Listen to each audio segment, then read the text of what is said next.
Talafalava o talafou. E whātasi ma le fitu piliona le vai ngā tupe le ua fuafua le whainga mālo le federale, po le whainga mālo lo tula i mai le teminei Australia, whaatinoa i ana fuafua ngai talia tuai i sāwanga i ainga, ma sāwanga patino i tu ainga o tangata. O le ri Palemia Anthony Albanese, na ia whaelua lea whamtalanga i le so, ma le whaatupenga lea i tonu le 5 tausanga le National Plan. O se whonutanga sa whai ar kapeneta le taona le lawa li puti ai, whaeloa le Palemia vaenga e whae taula i eiri fuafuanga, o le langolango ina o i lātou e pito i luma i le au unanga po Frontline Services, tau fia o i lātou e whaatino sa wanga mai le tue whaatino pea, ma le saunia o le langolango mo talavou e a fia i sa wanga, i ato ai ma le sila sila i le a fianga o le ava malosi i sa wanga. Whai mai le Palemia ua malamalama umo le mata upule nei a fia umai le atunuu, mai mana o mia fo i se tali whai whaatasi le atunuu i le nei mata upu. Tau noa Albanese e te tauna wha mautūre saunga le mua tamai tai, ma wa te tauna wha muta so i fua wa mau mai sa wanga e le na o le malo e ngai oi, ai mana o mia le ngai oi fo i o vaenga umo le society o tangata. Mai le vai ngā tupe tele ua fōlasia o le tolu tesima le iwa piriona le a wha tupe mai e le whainga malo, ma le vaenga o tatoe e whaatupe e se tete ma territory o Ausitalia. Wa mōria leo i le sonia di se toa tolu, wheta ua ina no lātou ngau ia le ruasful pitu o whana, ina uospa ia se whale mātaanga po se museum i New South Wales. O lātou toa tolu e au fia ia li e fastful rono tausanga, fastful tasi tausanga ma le ruasful pitu tausanga, pu eina umai le vaya sanei os wha inga leo i whae tu o Vincentia, o Naura, Derby Falls ma Sanctuary Point i le South Coast. O riptia na maua i suenga o penga o whana o taawale whapea fo i matupe, ma masini alu le eletise whapea fo i mase vaenga i titi o le aisa mala au whasaina. O le soetutu la iei lātou ia i lumo le whamsinonga. Walapata ia tangata i sini ia whae tete i afi o na e whaisi vevela o le ea i le so. O Greater Sydney ma le Illawarra, o lo whaamamafa i le lapta inga o na e ono o atu i le tolu spul tikiri le vevela whaamawina i le so. I sini lava ia wali putia na amata mai le se fulu fitu tikiri le tau na leila, a e taane le se fulu le tau na leila, o atu i le tolu se fulu whatikiri le vevela. O le awa uli wa fautuaina e o atuai le vevela o le ea le tolu se fulu tikiri. O le amatele na vevela no fuanga umo sini au fiei pitonu o Penrith, Hornsby, Campbelltown, ma le a ai sini. O lo o fautuaina fo i matangi malalosi, a iei tei me to uluai timunga i le anga i atu i le whae ungo le mai aso. Ua whaamalono le Swimming Australia, le ali whaia ongola na aule na ave le Olimpeka talwai nei o Michael Palfrey, ma afua mai ana whaamtalanga sa whaia le teimi o taalonga ia sa whaia i Paris. Li putele nai niu sa ia whaeroa i au whaasara lau mai Korea, o ia whaamoe malo Kim Woo-min, o le tamata alo mai Korea i saute sa la ngaruru e whaatasi se teimi, ma ia malo i tamata alo Australia o Elijah Winnington, ma Sam Short, pe alu le tu ungo le whasalau mitali. Me mai sa whaatanga e le asosie whaawau pea, o na whaiaonga sa ia mai a mai taalonga i Paris, pe taila ia o lea ua wha mai a neila na kon karate. Whaelua le ofisa sida le Swimming Australia, wa mataneo na sa idia seisi whaiaonga fau mo Ausitalia. A manatulu tote le wala ngata tau le whaaiunga, a wa ele se whaiaonga e tofia taitai le awa Australia i taalonga, a lua tu tapuai i au a kore ai saute.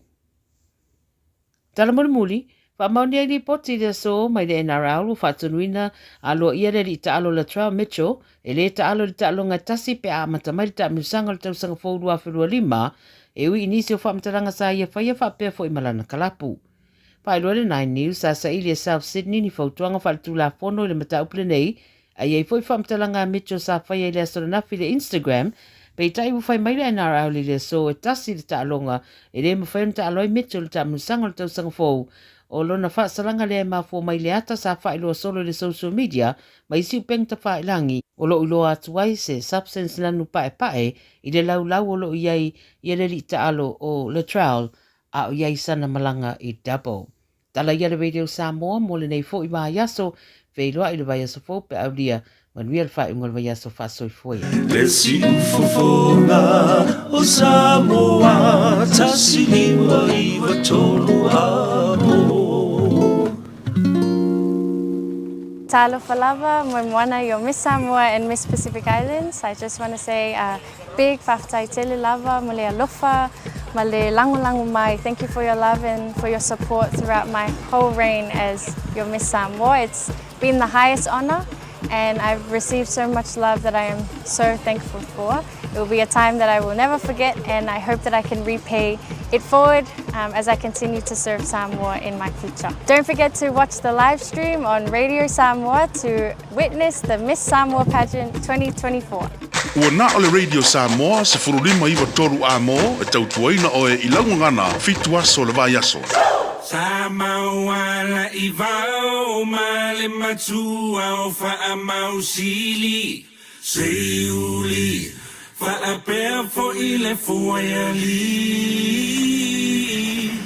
o te pese tu mafaa iloa o awi matangi wala wiloa mapo e fitu o le mahota o mali e toa.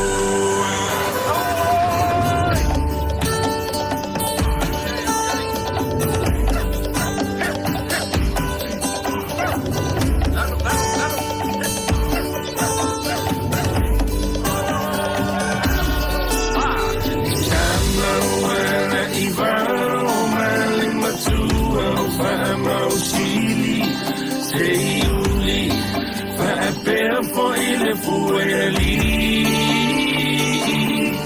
oh se tu mabai loa we matani wala we loa mapo e fitu ole mahuta mani eto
Manua ele afi afi na fafanya oe hani malingi lingi oloi mata wa omisia oe lauta sana be afai funga ua e musu fai mai asa upu Dalini a te au E vai manu e si o fatu Be a fai fo iwa ele kea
Mai o pule o uma vai ko fia ia le fue mau malai fongo ma malu mau pa ia e fa me melo mai le loko ka ko la me fa sa ko la fai mer ko o la fui fa sale le anga la ko pule le wa anga e no mai pule sale aula 24 hours a day, 7 days a week. Radio Samoa streaming live on www.radiosamoa.co.nz. Beta Drive Doctors ile tau longa fa tau I mangele fa Pierre Manrua o le vainga o so singa se pe amana o mia e fa tino e foi ma tupui pui o le fa na witi o tupui pui le COVID is Faiva mo la tau is fulon tau sanga malunga atu fa pe ma tupui pui o le flu pala au telefoni lua lima fitu valu lima iwa valu mo so no e fa tino ai nei au nanga o fisa fo mai mangele I taftafane o McDonald Amanrewa e taftafane o le faletusi po le public library Beta Drive Doctors Clinics. A umaloa ona piki tamati a onga ile asolua ma le asolulu o vai aso taitasi. Ona ki mai loa lea o lauleiti o Facebook po le YouTube a le Radio Samoa. Ile afa o le tolu ile polo kalame o le tuli matangau. Ea o ai whanau ile ngangana Samoa. Awane imisia ele whanau le polo kalame o le tuli matangau. Ma le whaletua ia Natasha o le saasia I asolua ma le asolulu o vai aso taitasi. Ua te tala le la fau o le Deals Direct I le aso tofi aso lua se fulu iwa o kuso I le tuatusi limas fulu Love Grove Crescent I o Tara. E te mawai o loa mo lauma o ta pei o mea fale, umukuka, ka peta, mea whaingaluenga, maisi tele o loa. Vala au loa le Deals Direct I le lua tasi wha iwa fitu o. Lua tasi wha iwa fitu o. Ta tala fitu aso mai le iwa litaiao I le fitu la fiafi I le limas fulu Love Grove Crescent I o Tara. Tasilima iwa tolu amo Radio Samoa.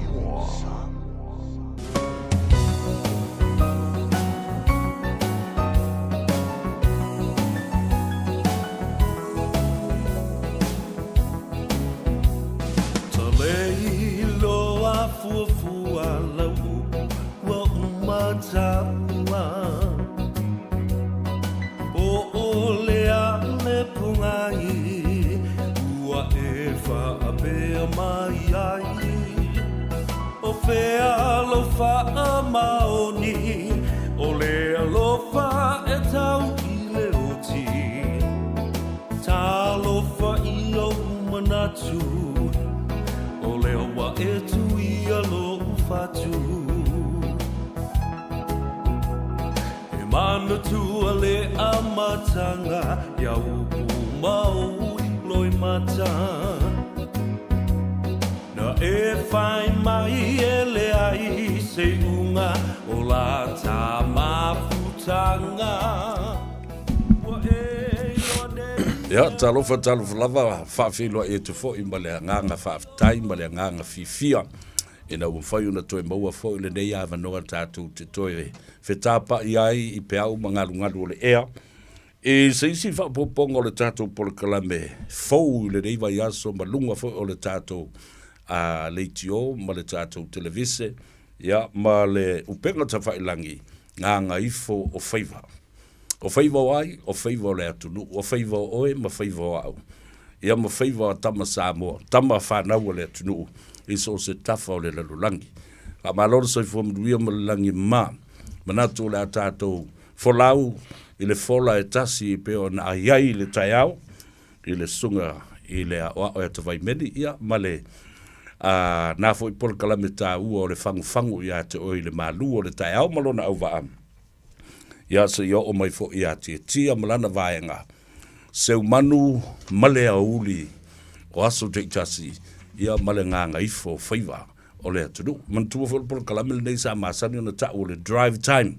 Ia me o te ngā ta vale ma whaalongolongo. I pese o le ta vale. Ia lea la e whaalongolongo mai I whaangongo sa vea. Lei ataua I aso uma. Lima aso le vaso melena leina whai atu. O tau whaiti o whai mai. Na o le tasi. Na o le tasi lava le aso le por kalamel. O le tano awa le atoa. E le te tau na tasi, tau na whaate le lea la o tula mai nei lau tō mana onga, wa tali lau tō mana. Ia walange ki ngako maka kilo mai a kia uile aso le aso. ai fa malo atu le tunu ule ngadu lue bango tele se yo o mangaiti mai o nao se yo o yo daiu ya o pa ia le na Samoa o yo tu au ma o uma fo na folosia ya e taui na Samoa le va no atu fatigi o tu sala e le ngafa tau li mai no Samoa o mai ona tofi ai ole ai nga foi mai ai le vavau se yo o le fa vavau e tu mau pe iota mama malu sautu o fafafa le tunu a o le nei a wauri e pe ono to masani e foi stasi foi o tamari o le tunu sunga tu man vau siki asiu ya o se ali si a satini sinia mai le matanga ruenga o malu o le malo ia po le matanga ruenga fo i o leo ile nei atunu o New Zealand ile aitele o kilani lo ua vemo tatu ainga lona lua fataru fatu mai falolo ila o fionga ele malo so fobria ila fionga savea ia pola tnek fele ia to ni tula le fiafi ia foringa mai o ufi va vai ia tu no foringa la de ia o tantane wana o foi ma sani ona complain ba e va mo le ato o lana me o tasi o fatu langa te pisi fo ya o le vai aso e si tu te mai singa bona e o fasiko kele o le fanga o fanga ma pili jong e mai o fatu o la to te fase o la e o le pule ya le la o le pule nga le la o mai ai auto vai tu ale fi na lo mat tu fa se fa fi tai na le mat tu fi ala ifo mat matatu ya o ai mo moe fatu ya le awani complain mai sala al complain le wala va ya vende fi fa fi le tatu tu mi se la vata mamtina mato on fa yo fo le tour ne fiafi ia ono le vai aso e mo ia fa me pupu e ma aki al malulu liste mi mo no mo wenga se ka se fo ai mo se ala sfarili e ala na stress out mata o vole it's a long Friday ono le bava ai fo le time mai ma fo ai fai a un gar wenga pe na e masani ai o titilo le wati me foi le mo kam wai maki aku o maki mai ko pe to wana na vela o fa so va so le nei o tu la fono ina ia pui ai lo sa le mu tono fa finga longa osh ya ele ngata le pui ai lo sa le mu fa pena fa no pui ai ia istangata ma di pui ai ma seta wa o le tatu o tunu e vekari o le popoto ye nga ui le taimi ai se e masia ko ai mana tu le wa camera a tole me ia le ngaka de i de vai ngare we ta we cameras o no wa ma fa your conscience if you cool out mo i la camera de me fanga no se vanga o fo kangi pe se di ma ero ki kafao fa tai fo le tu o vai su lo tino lo molo se fo la le no se fo tu o tatu no ia mo fo le vai so tatu tu fe lo ia ma tatu tel no fo i se vaenga o le anu ka ku pe kongi ngo kasa ia le na ar si la ne tra o tele lo so ngatu mo va mana tu o lisi vai te mi o te o lisi pito la o le studio ia ai te no fo mama o te pe i se va fo le ma ia ma se sami ta te vai a le la o ta no fo so tu li ia e ma lisi be ma di fo o lo fa fongo le tu o ta nga fa so o swa fa ma di to so o swa fa te o mo ma di i tu tono le ta to so o le nga fo o le afa masa ke u fa pe vai nga lu fa ai nga ya o to fa fonga mai o le la wala e ya tu yo le suma tu mon va yo na la e o le sa ti di sindia a ole o fu vai le o ke o fu yo ya malo pa mai lo waso me dei vai aso ya o le vai aso nei vai pupu on le sa fatino ni si o fu fanga fu mtanga luenga tono nga luenga ya le nga makai divia so la sulu peita yane e ka o le livi a pe wa konko e klima wi tula wa le ai talia fa no ngole tu e le ngata la vai ai va ngol tula fono o va nga mana ia ma va nga fo in ia mala mai ia ta wi va nga o moli ai le tula fono ia mar fi karango esse mana ia va nga te ole o si de va nga pe no feta to por kala mei e vai so e te le leva no e mawhai ona tala noa i le atunu. Pea mana mi le fsoson. E le wha pia na vaenga le tūla whanu. A e nisi o vaenga o wharu fisasilo ma fo whau ma tanga martina ma le whana ua kau o le vaenga o e ikai. Pe o e nisi o vaenga ma tōwhai. E nisi o tātou tunu o e ia ngase le ma fo wham. O nei le no ngona vo le ua fia pule o lato soifua. E maua la le avango. E leo o soifua mai o le ma fo whau. Ai o lo tala noa ma e whasoa. E maua i lisi fo i fsosoani mo e wan whaino so ka ia.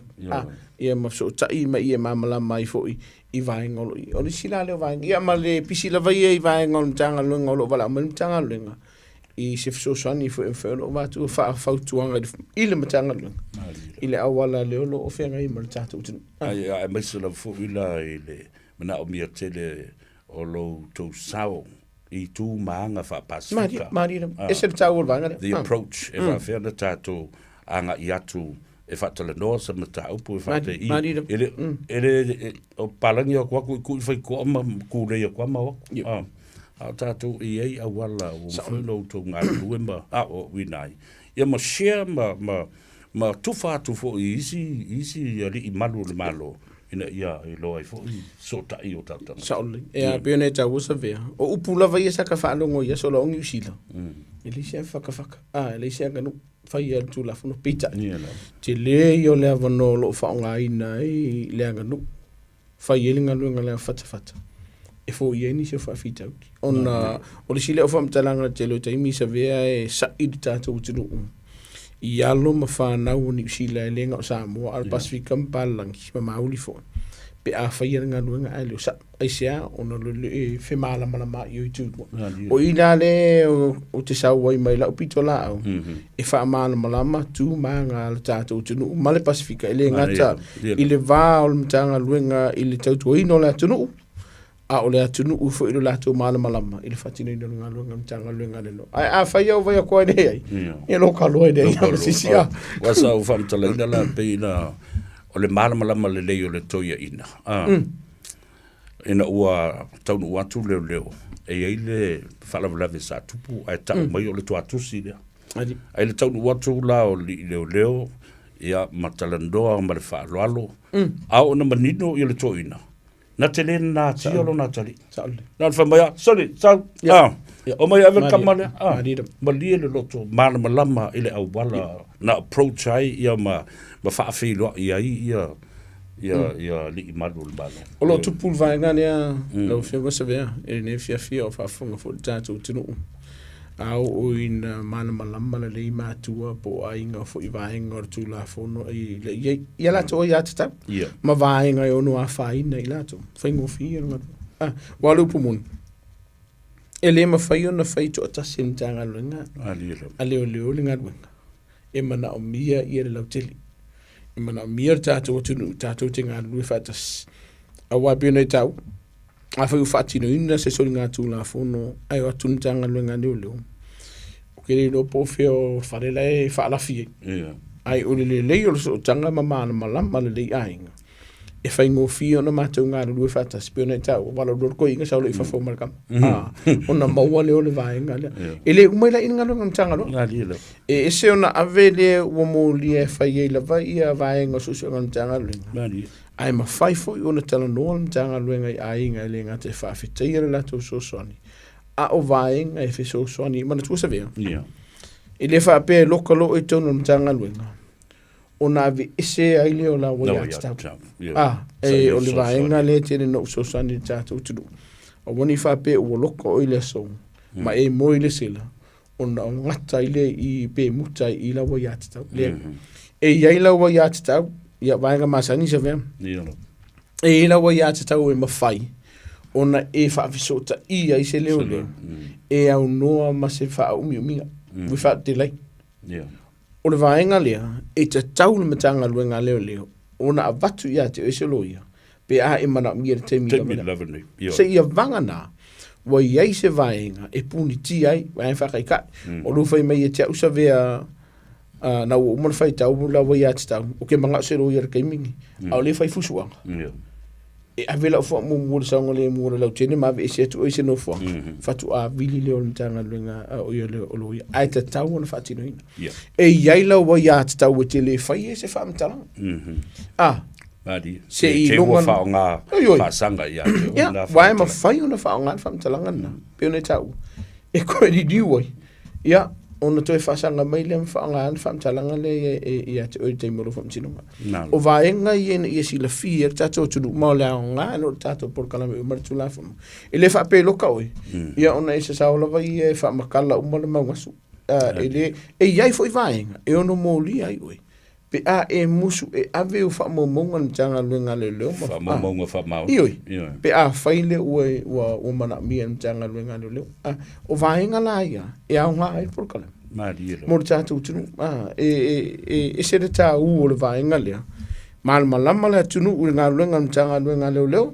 mal malama tanga lenga le I tu manga tunu ese solo tono New Zealand ina ia fatindo ngalo yo mara le tawarunga le nambia ele mo foi lava ya ona foi se fa salanga ya te o se ivanga na wa fa ma ni lo soli tu la forma in the court of law I tono so se fa se donc fa tu la forma mo fina mo fa tu la forma ai ole a va no ya tau uma lava ya te o e mautino e pui lo ya tau malo sa o tong o le siva nga le la tala sa be e sa no o lo faiti o le tulu o le ri ile nga mako misangi ala uma ko va ya kula sa vani mai mo longa fani mana tua pe ona taua a faile misa ai fa maunia e lokan tanga lenga le ai ma fai ona toi te tala ai no fo va vai on bai o ina le sa email tunu sorry ngalo ka ku ngai sa ko ka wengon mako fare alo va ku lo ko ya ka le ai o ra ka ka mai o a la se ti la lo tu la fono o la vo e sui pero e tai tu sa le ya falling o tanga la mas tanga le masalomia o na ofu foi la na ofu la vele po le masalomia ile tanga ya o uma la va isu nga ali ma le se me silio na tau o la utonga lo le fa pe toto atu loka lo mara tangata. E le fai fo I la auto ngā luenga ma le fai tete, ma le fai alo, ma le alofa fo I tangata. O le si la enga tā ua le nā. A le mea la leo le fai tau te e o tātou, resisting arrest, ma tau fia fusu I le leo. Ia ma a fia e fo I a leo. Tasi la nā, le nā fete na inga e onga tele, sauno I. Whaingo fia I an vaenga lea. E le ma fai an tanga luenga leo. Ono loka ina o e pe moria oe. Pe ale I ai, ni wha monga mau tutu. O e whatini, sori ngā tū la fon. Vaenga mō lea. Lua. E iai le fete ina inga. Pe a whai e te le malama tū la fon. O le whautuanga lava lai, mana tua. Ia, a whai o leo, ua iai wha monga mtanga luenga leo, o e le sai whatino ina, le sori ngā tū la fon, o no atu lo mtanga luenga e loka oe a etite. I lalo le tū la fon. E le ngata na mō lia o le mō lia, ngale ua iai mtanga luenga leo ato e lua, wa mō lia o I lo tite. Resisting or obstruction. E vaenga I lua e mawhai, o na mō lia, o la whautuanga mtanga luenga I tata utinu. Au atu mtanga luenga leo mō lia oe. E iai le taimi, e mawhai ona e whina winai. Lo sao, ma lo wha mahundi. I lumo le whamsinonga. Mana tua fo I lao e sa vea. E iai vaenga e mawhai ona a vele o whasea po o lautangi. Pe a whai ua lo kase se oe. Pe a whai ua iai lo, pe a whai ua iai lo malama ma lo tali tununga. E le oile whatu puina whaarula. Mo umalawa e whinga wakuru mtanga luenga leo, e le oile alo ka oe. E iai vaenga le tū la fono. E iai fo I vaenga, e mawhai ona a vele o whase ala mtanga luenga leo. Ina ia whaale leia. Ia wana ngā mōni skimi. Wai olu pumoni ia o whaafonga lea tunu. Ia, e le se lau pasene I taimi umala o nanga mtanga luenga leo. Olu pumoni ana. Wa whai aku nge se lau pasene. Bo, pero. Leo te tali tonu ma o wilo. E ele taimi, e sasi mtanga luenga. Ai mana o mia lau wala au, e mana o mia lau whaitio, e mana o mia lau whautua. Ina ia toi ta pena ile sa au baat whai ngā malanga fo ile le puipu ina o saunga le mua lau tene mana whaatini ina ngā. Ai tasi le vai ngā tumarau. Ona o I tātou, E ai mafoanga la yona le wina a tātou whaitionga tustusia. E tātou te nofo ma mafo whau iai, e lua mea whahasi, mai maurutei mea watu, e le tali mai sisi. Certainly. Yeah, on la whapele, what a waste of time. Ai le lua, o le tāu o le tātou whaitionga, le nā ma tātou, a waim whaina ave lau whaitionga tustusia. Ja, pe o se fo i wai te le lotus tusi ai fa leo iai verbally se tungata whauna whaia. Ia, na tūla ia le alu le process au tali tonu lava e le mawhaia ona le tali mai. Ia, le vaenga e whauru whale iai, ia mata uwha pe le i whai tio ai, i mawha se ale atunu. Run us through the process o le mea lea. Ia, mani, whaftai. Whaiona whaafunga mai le atunu. Ia. Ma vea ma wala e whaalo tele ai, au e te pala ai, au le te nofu ai, o le awala le whaatino i lau whai tionga. Whaftai se vea mana i el vaenga leo e sau noe le whiawhile nei. Vaenga mo sin fiola tunu. E le mawhai o nei loa ni tanga luenga le se o le whaatino ino le ngānu wenga. Pe a le whai tio le tunu. Vaenga mo mona. E le mawhai fo i ona tau fia i la tolo o whaia wha awala se ngānu wenga. Pe a le whai tio le tunu. O le wingo le whamtalanga sa mea. E ia, tātou tala no malmalama. Langa ia le corruption I mea uma. E ia kau whaate se ma. E le mawhai ona tau fia le to ngā yo inga lea. Pe a le whaitio. Pe a le whaitio le tunu. Ia wā a whai, kalwhaka I kai a whapea au le se whainga nganu. A le whai kio sisi. O no walu a le mawhauwhau. La a whai pia wai la ia sisi whai kio. Le amo. O le a whasi pera ua di ia wai la sisi whai kio. O le a unga ui pia wai la sisi whai kio. O I e tā ua I le whai tio le tunu. O I e I loa ai. Ma se I wha ake I e risi leo leo. Wala upu moni ana. Se I wha ake I e risi. Wa kaunga fin me se reo ki whai. Lua. E toi fo I tusi tau lima ni tanga luenga. O fea sao o iai vaenga te tau na wha sao leo au nanga. Vaenga ia mo le sile fio tātou tunu. A whai o aturu mta ngā luenga. Wha tino ngā luenga. A e sila fia sa mua ua le sao leo au nanga. Vaenga mua mua. E ma whai ona e wala au le tasi o lima. Wha a leo ia lo le fia. A e se le tau i e tau sa vea. O le tasi o lima I lunga o le upenga te whailangi. E wha atumu ai lau ripoti. E wha atumu ai lau whaitionga. Lua, vai sau lo ia. O lo iai I la to mwhaina fsosan ia te manatua. IPCA. O le IPCA o le si o le vaenga le po le mtanga luenga le atu ma oti. La tau te su e ina ali I mata mai tai o le mtanga luenga leo. Pe a iai ni fautuanga ia I la tau. Independent Police Code of Conduct. Aua tātou te whiu ngōwhi. Aua tātou te whaalango o lo tātou le mana malama ma le vaitulo le ngano whaungaina. Ai peone e saunu. Sa ili se fsosoani o lo I o tō walu. O lai fwoi wala au e la tunu I tau sawe. O lo wala au me la tunu I te au pe whaafifea o na fsosoani la tunu. O ke kaunga wha makala I ngai wha pesi se o lo whai kala le ai. Le anga te tau un wha atino nganu sawe. E le whai e kuar kako. O le telo I la toi wala mai wha mai I se wha mpun. O le fia wakula o whai ki o ngā lea. O te tala noa tātou tunu. Wha atino lau whautuanga lau whautionga I le vaenga lea. Bo uma o na tape nei na mtanga luenga. Ai wa. Langa I le conflict of interest. O te le manaola. Ia mankua. Takango malmalam. Wa o leo. O tagata le te whaiti e leo. E te tau wa I te au mai I kaimi uma. E whaatino ai anunga luenga man wha maunti. Ia la te whai le tunu. A weke whai ki o mai e kia. Nge o waku I o ai pelo mai o. Ai whai ti o sa oi de vaenga leo lo iai almatanga luenga. E whai e te sida fia lawe. I lalo lava I o tu la fono e te tau o na toi fo I de matanga luenga. E whai loa I a te oile I ungo susuenga. E te tau fo I o na tala noa le matanga luenga I a te oi.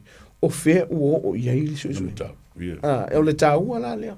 Ngai wha pea ia o te rei lo I inisi o tunu. E le peila le matanga luenga leo lo isi a tunu e wha pe wha ala kupe a waku le wha karango. Le hai? Mtanga luenga lava ia leo. E alu lava I lungo tu la fono. E ia tusi tu wo uma ona lima taita ina in mtanga luenga. E wha tino ngā luenga. Ai le ma whai samu. Pea e le wha sota ia mtanga luenga. Nā li le. Ta ua te lele nā le wha whunga mai nei. A a fiafi le Gagaifo Faiva o le sunga le i malu le malo ya po le i sa tini fo i sinia ele nei fiafi ya e fa pela fo le fa malo ya te o mo tute mo Faiva o le o Gagaifo ele nei fo i fiafi la foto i le sunga le i malu le malo ni mata o polo e manatu tate fa so i le so fa te ia sa vere ne fiafi ele o toi po mala e le sile fio tatu tunu ni si o fa la vela na tupu i le vai asa na mavai atu le fu tupu le ni vai aso ma wo so fu o ni si fo tatu tunu mal Pacific o le fa ngai no le la malos o le fa ngai na a upenga matatia ia ma le fa ngai na la vai o le violence po le fa o lima o tele o fa yes ko keli pe si le ye sa vea ma Wellington le ana ye se tasina ma soifo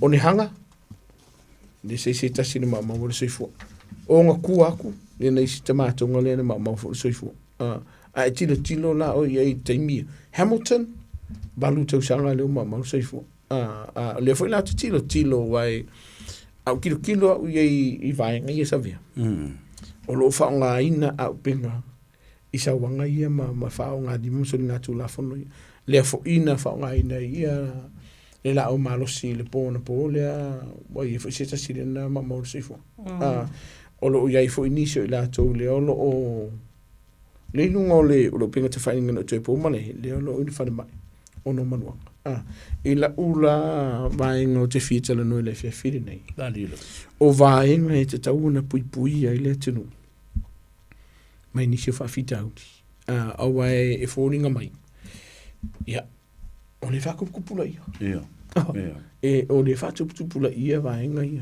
ia o tai pe o la fa o America vai e fa ile se ne fa tanga ona tau ave tanga te ia o pena fa pele ia man tu fo la tunu nei sa vea e tanga fa lo senki ai Samoa e me fa ida ka va lo la maros o le laisene la vai pe a faile te fatini ni si o talonga ni si o fanga ni si fo ie pe ko ke recreational hunting recreational hunting ai le ma fa yonga e fa ida ka va o lo va ia fo i te lo ve singa nunga la road rage o lo fanga ina i fo ne fa la i fanga o ila ia lo va ia ne fi te no ma va tsu fo tu anga le tu fa mo mo e te tauna e sile to ai lo la po lo mota o ia se la o malo si le te tau na te tonu lo la po lo mota o ia se la o malo so lo ta ti so lo po ka ki la lo mo nga po fia e le te tau na tonu lo la po lo mota ni na tu sango vai po se vai nga ni melo to sang le se isi alwa to len ta lo le fanga i mangile le na pa le fanga ma wo so o ka me kiki e fi ka me kiki so se vai nga ko imana so su e po le hadia a fa yo i se la umano o te le ia la o le avano e o no ma wo so e fu ma fa i ne sa ngore mo fa na o le vai nga pito si na po le tanga le o pe yo le me fu i si fa nga la umano pe la vai nga le i de ne fi wat fa jonga tatu ma tua ma tatu ai a feite si la fia o ye se vai nga wa fia ia se si la volo ai nga vai nga kau genki sa ini se so sa ni te mine wa pe o le na le ta wala to le fisidi o si bom o fe amaia la fa fe no o tu le fana le tono tatu ai ai le ni me fo i masani on tala no i ai nga Samoa mo le Pacific tatu tele tala no i se fana po te la umano si po le tatu tala no i mea ai o ta vale o me to tongi e piri mo me o fa le vela fa fe no mo le mele ya tau i lo utal to nga ye ni ma tu fa longo ta por clame get rid of them return them to the police or le alava ele o se me te tau ona yai to tono se ainga ala na yai isi tu no o le pui ngo la to tato o lo tato bola sa lo to le tu wa yo sa lo to le fia o le si de va nga e te tau na te ta ile ma fa vol tato tu no e ke le lo se fanga me ka se ia vanga wa pa fo ka ambul mulis lo i foi les fanga me ka no pa lo mo fa ma fa per se fanga pa me ka o vai nga ia o le si vai nga e va tu fa fo tu anga tato tu no a fai o le te anu e fai se ngaluenga se fale se ainga a e kaua i se whanga wha mole mole. Ko kero ma aver whare. Ko pēa le mea i ora. Ioi, a whai e tele o mautino, bilinu tanga luenga nero. Ka ngoi a fifi pēa e maua i lalo le whare kuro. A fifi o wangi i whai loa le tangata. Anu ma ave le tanga luenga nero official leo ni ia o lato silsilai ma siaki. Lua. Ove ke kam whai ave kau ave puru pe ave Samoa pe ai le whai le vainga. E le te tauna whai le vainga. O nei i tuolo tau whai tātou mtanga luenga leo leo. O le talo sanga le le atunu. O whea ke maua le whanga. O wura te tailo mawhawhau pe wha pe oe. E wakuru whanga i langu mumunga wha pe le o se mea ka arunga le whanga i langu i la pe langu liuri. E te tau ona a mai na mtanga luenga leo leo. Ai awe ke aru ma ave le whane. Awe fo e te toi wha afo i e la tau. Ia kara whakai kai. O iei nisi o la atunu o lo oe whainga luenga. Ai maua i ko ngā vau. I whale o ai. Ona ole to ave ainga ia la kunga e kere ro por kan ka le so tu la fon al fo tu ngala via ngar fanga a mai ntanga lo ngalo a e popole kele kan we vilin ntanga lo ngalo e watu ile no lo io e tata una fa ise fu fanga wa lu pumun e o kere fanga le mo ntanga lo ngalo o fanga mai fanga o me fanga tu ele ai fo ise si lona ma fa sa o ise la ise e mawhai o nei e whaatino i nei nisi o sori ngā tūlafu. Wala koilua. E koe fo i mai. E koe fo i mai. O vaenga la ia. O le si vaenga tau. Sabe. O wane i se vaenga i te whewhe i Samoa e whaamatala. Lea sa o pia ona o tunitanga lua ngā leo leo. A whaianga e mauon whanganga wako se si ia te oi. Tau pe nitanga lua ngā leo leo. O le papolenga lua e nitanga lua ngā te minne. O whete ina inga i vāo tangata. Wo le mawhai ona te soala o pule i se tala noa. A o soala o pule la vela o malus. Ona maua i leo na soifua, malamati e sa ngone mu. Ai mana tua fui savea. O le si vaengan tala noa i nei vai aso nsi vea tu nei. Ka kou ia le o e whaisori ngā tū la fun. O wiki ka ia me whaara la vitu no lo wainga. Ai sea. Nga umane e so la o e lafi. Ai a whai ngai lo wai. Me se la vau mātua. A whai o nai o uso, o tua whawhine, o tua ngane foi. O alo ma whanau. A po o si o to lua foi. Ke lei o la e fianga pe ai au mia vaenga whaasum tu la fone te tono lo wai. O le whatuanga na malai. Sa inisi singo whonga i kia me whai e le vai. Tātou te le mana o mia. A wafo i la e lau a fionga i le Alisa Tin City. So take me love e ta uai mene o la au malos. Ono tau loa lea. O iai ni whainga whaasoli tu la whonga o pui pui i la au nei. Le pei whola o Samoa. Woi loa ngofi a me iei a me o whātuanga maruana. Ia ma o whainga o whia nei le aisa. Ua iai la au malosi a mea la aiti whapea o mea la po whapenei. E pui pui ai. Leanga o lai loa tangata. O le ngā ruenga o maua mai ei tupe, whaasoli tu la whono, ai, o le hoti ale me. E ngofo o whewhi, e nofo ma le whewhi. Nofo ma le whewhi. Toi titi le ai se oso whainga le mtanga ruenga o whai el te minne i sa vea ma whaafonga le tātou utunu. O le mea maua ile aisa. Maua ile maruanga. Maua ile kupe. Maua ile mala o manos. O i leo i ele polenga o mtanga luenga. Ele utoi po mala e le sila fia o le tātou tunu ure nei vai aso. Male vai aso nse wea tu nei. Le ena mau e le mtanga luenga le leo le telo le isa. Le ena mau e le mtanga luenga ni si foi la malos. Male tupe. Ia e fika whan mawafo i sa wea. O le pisingi siringi. Vavi. Vavi. Tupe vavi. Ioi. Ia vavi ai mare uti. Ai pupu oi vai. O vaenga la i e watu wapo tuanga le tātou utunu. Lai paharongo longo le rei ai eli ai mare ono futu oi. A me pusa pare si ai garvade. E pisa e misa ia fale o polu me o pusa apa ma me futu ma konga ai. O vaenga la i e te tau no fusila fie le tātou utunu. Ia. Ele ngata i vaenga ia a fia i ora tūlafono. A le vaenga pito o sili ona polo ni tangana. O le a fia lo sa ngale mu malo se fua o e malo wainga. A waru pu monia. Kami lo fa fita o le maua oi. E ua ilo ainga po o nisi e pele i ate oi. Tau lili la. O mea tō tino fo i ono i vainga. O vainga lai e watu whawhautonga tātou tunu le whewhire nei. Whalau whasainga. Pe kasi la au maluanga tulou sa ve mar whawhonga tātou tunu. Pe kasi kamai la au whape ngā o se fuku no maurunga la oi. Vidim tanga luenga leo leo. Pe te alua tunu o le awhinia. O le potolo walolo o iei nisi o vaenga o... Tamai whatu lau whamili. Ioi, na wama kama wha. Au eke la kufui. Au eke la kufui. Vidim tanga luenga leo leo. O vaenga i e ua whaisi whatuptupula i e te mine. Ara wakurisko inga ngā lai ola kama ila au maluanga ronga kali ala ko kuria ka mamo ingi a mimiki. Vai, wala ngai ole upu moni. E iai na yo tātou mātua ma lau telo tātou tero. E le mala malama le. I fō lingo la au. I fō lingo le aisa. O i ai ni vai ngai. E le sisi whenga la ku kos kamaringi kongor pale. Sabia. I kai la ai po kos ori kongor. Tala tusi. Fato ai loa le la au te le fua mai. O vai kana ia po te tauna e siringi lo wata ni. Pe a feke wa kola i se la ai kongor ka box. La le amberi e fa ko ki sai kongor i. Ya o vai nga ia o le uti tele tanga no ngala vai ia. Mo vai li po tiri nei vai aso. Ine ma o le soifua. E fa amata la titiri fa numero sa ve pe a fua ile a fa o tanga tani usila. Ai o le titiri na fa numero. Sa le tata una tupu. Sa le le. Ai le pumoni fo ia titiri le vim tanga lo.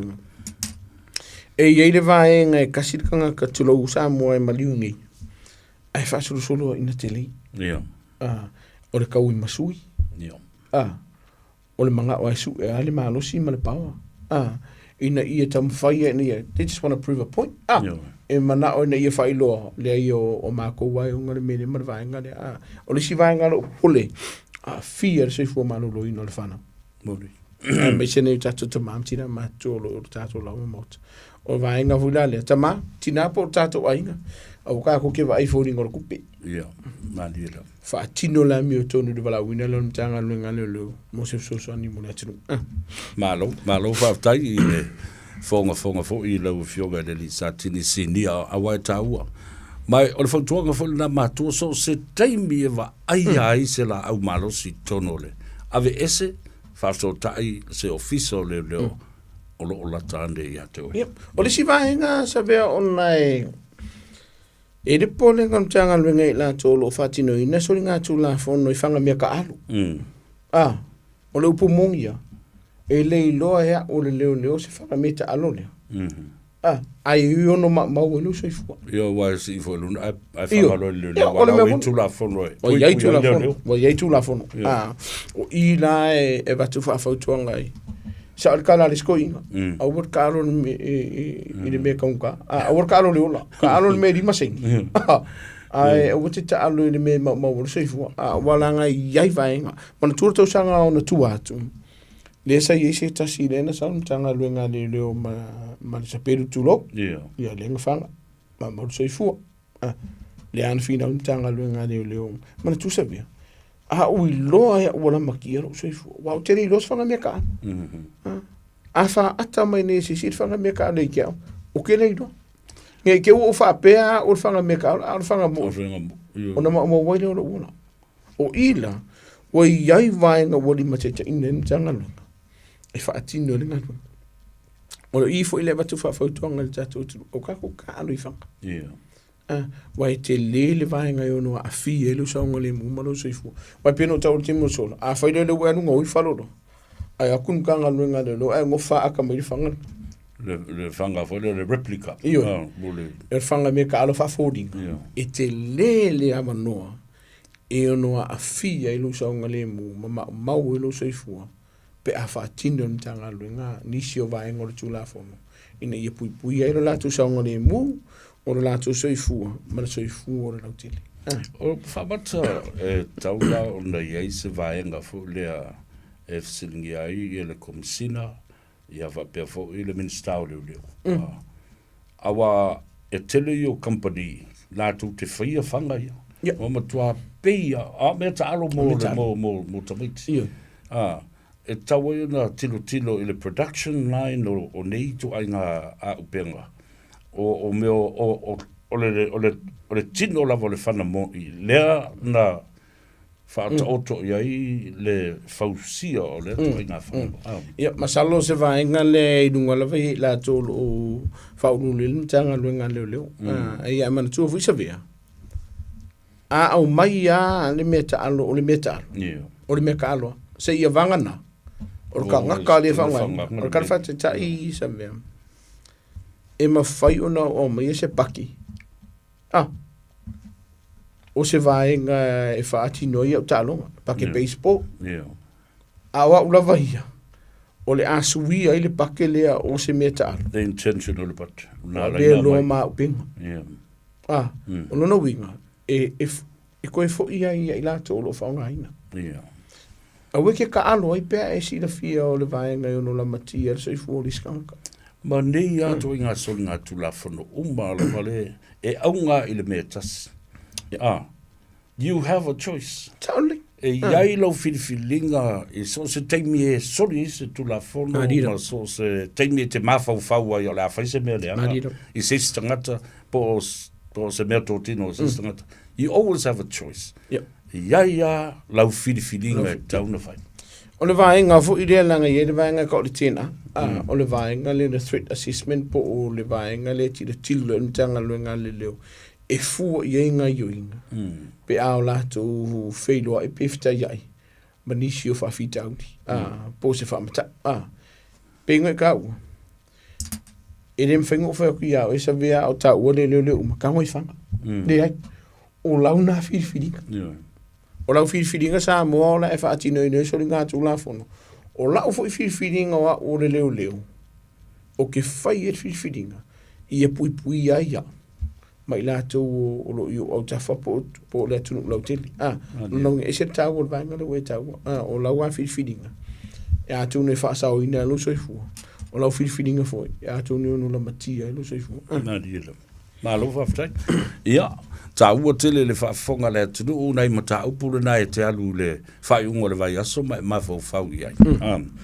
Ia on whai ei leo whai.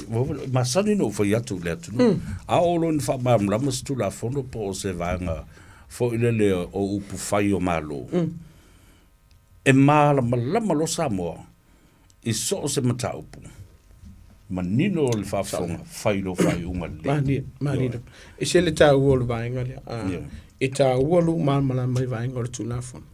E tau o fo ilo fisiringia. O vaenga e te re malmala mai le tūlafon. Walu pumungia. O weke ar pungsa. O weke finau vali. Tulo le ngana o whaonga ina walo tu. Finau malmala mai le tūlafon. E whaasau ina iu. O vaenga pito silia ana tau o tapol kalame fo ne fiafi. Ia e kedo ele whai ngor kapol kalame. Se wakunga i oro whaangai. E se uso i our brother T, ia po tawai foi. Mana i o nāno le la, koe fo iha wa. Iha la ko asa vea. Ia Annalyn Mataili. Le la ore i whail tātou sama o roi te mea neo le tau tutongo. Uso leo mai hawa in mga ior kau. Mai kaien manulu. Ia whaftai mon maftanga. Really malangari. Ioi. Manu iel fo ia tu i a inga ma tina fo i marifana uro whatan mai. Whaftai fo i mele umasa e whai tātou maftanga. Ia whana lau pia u ia au le ni. I pia ule e. Ia o whenga i e whenga whenga malanga se mun mai. Ani fo i fiafi. Ia o ki kirikino ka kai me ki o whaasala. Ke ua whaasala ure i leo isa. Au te pole. Wan mea la le ngā mai au iau pule fo i Whamanuia le tu ar tātou tunu. Mau ar tātou tunu. Se weekend fifia ma se weekend manuia. Mana tua sa vea. Le ia se meke moe le se la pea e folo le kura fonga. Ia mai e malau whai unga. E lua whai unga e whai. O le whai mara le whaia. So you always have a choice every time. No matter what. You do have a choice to protect yourself and others around you. Tau leia. Mangua. A e moe le sela. E le lea lo suaf. E tu lafo. A e moe whafol wharka vale le maruru. O ngā wai leo skai lung. E re na vana veo i ne vaenga. Whamuria le tu e lau whionga ma tātou porkalame ne whiafi. Whamuria le tu o le tātou tunu. Whamangalo lau ona i se upu foi ua le tau tamali i lau whafonga sa mōre nei tu lau whiafi. Tātou whi loa i. Pe o le si rua vai aso langa la wa. No winga. Te malanga fe. Yo te lu la sa. La kan fe ku li melas fala vai aso. Yo wa la le no to sile to a tateli yo tato news. O malanga la le o malanga te fao po malanga o lo ye malanga le man to sanga ti vetu le na mato malo il tap sang fo le tega au le le foi la uto yo malanga a uso mtu fa fino mtanga luenga le mana i mangisi for community le mako ke malanga fa akas ye lai amata ine la so o fama ola ya wa le mfayanga ko fo dalo fa sila ya Reggie Malato o vangala na le malanga vanga na i tatu ngo mato te fo i malanga le ona ta pena lo la i lo mtanga luenga mo tatu fo no tele lo la fa ya joke e last time mi foi por verso fo tatu tala no wai foi ni si fo ta pena mtanga le ne via fi real fenga malanga pe tale fi right never yaso ya Samoa ole tabalunga le na male talandoanga foi male fa so e pe ona masi ai o male tu la fono ya fatasi ai male li satini sinia le sunga ya tu manuvao siki asiu tato se atu le malolonga ya ai usi le fa fonga le tunu tato telefon i vai fanua.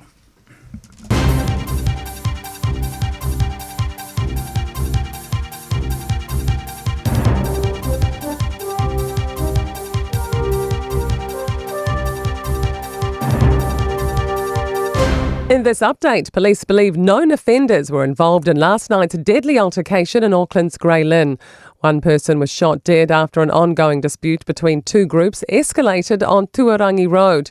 Two men with gunshot injuries presented at Auckland Hospital last night, and a third injured man was taken to hospital after speaking with police. Detective Inspector Glenn Baldwin says police are still trying to figure out who was there, but believe some known criminals were involved.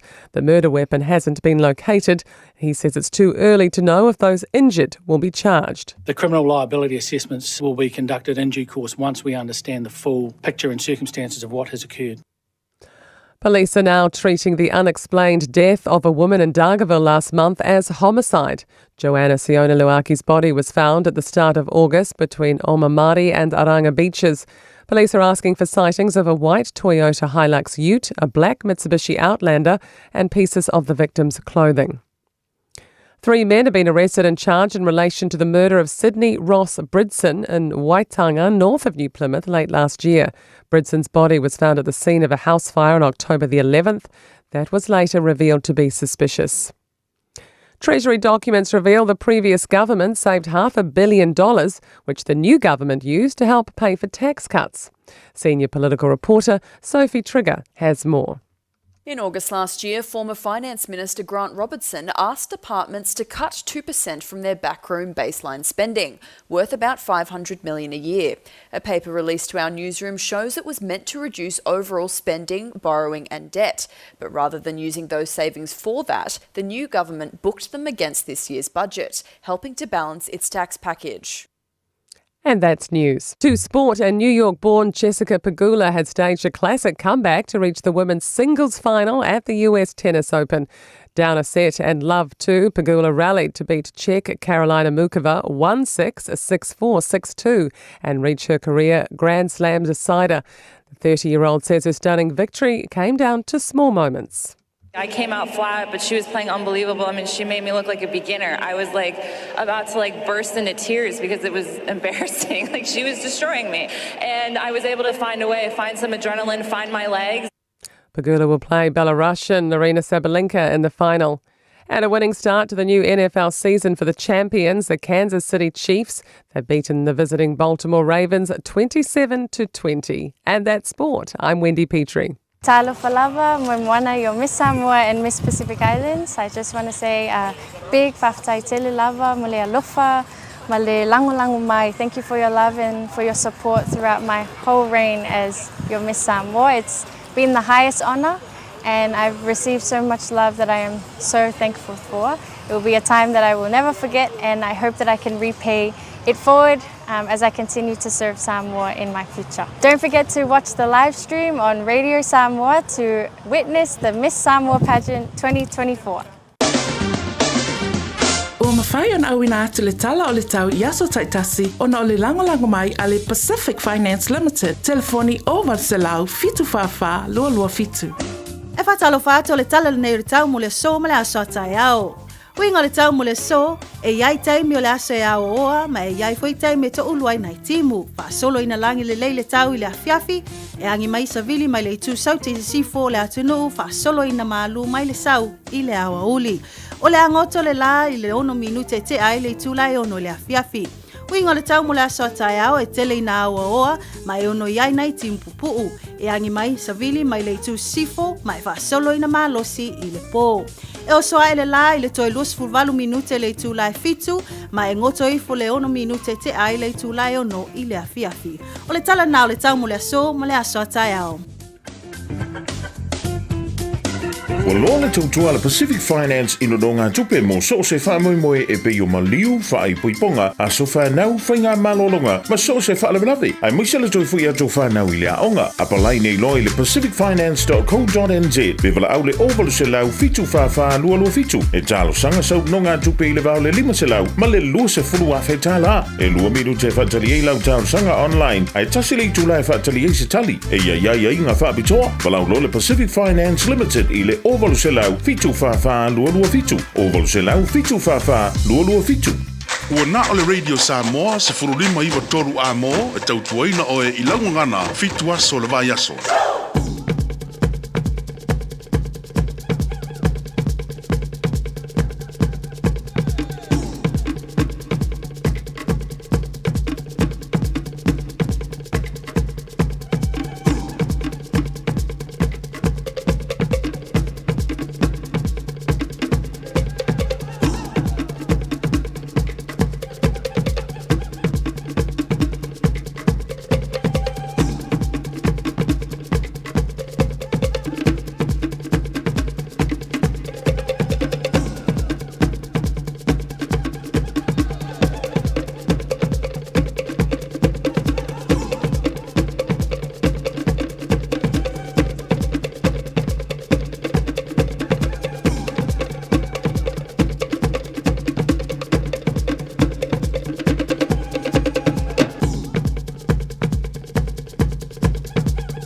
Ja, toi whatalo whatu fo i le pa ia mawalunga o le whafonga tā pua i marasila mai moa le atinu i le nei fo i awa uri o le asfareile i le manawa o ngā luenga wa suia i le porkalame ua ngā Gagaifo Faiva o le atinu.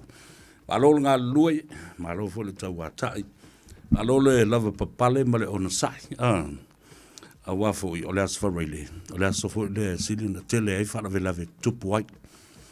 Ua excited tangata, and the feeling of anxiety o le fia vavaealu ese atu ma le whalewhai ngā luenga.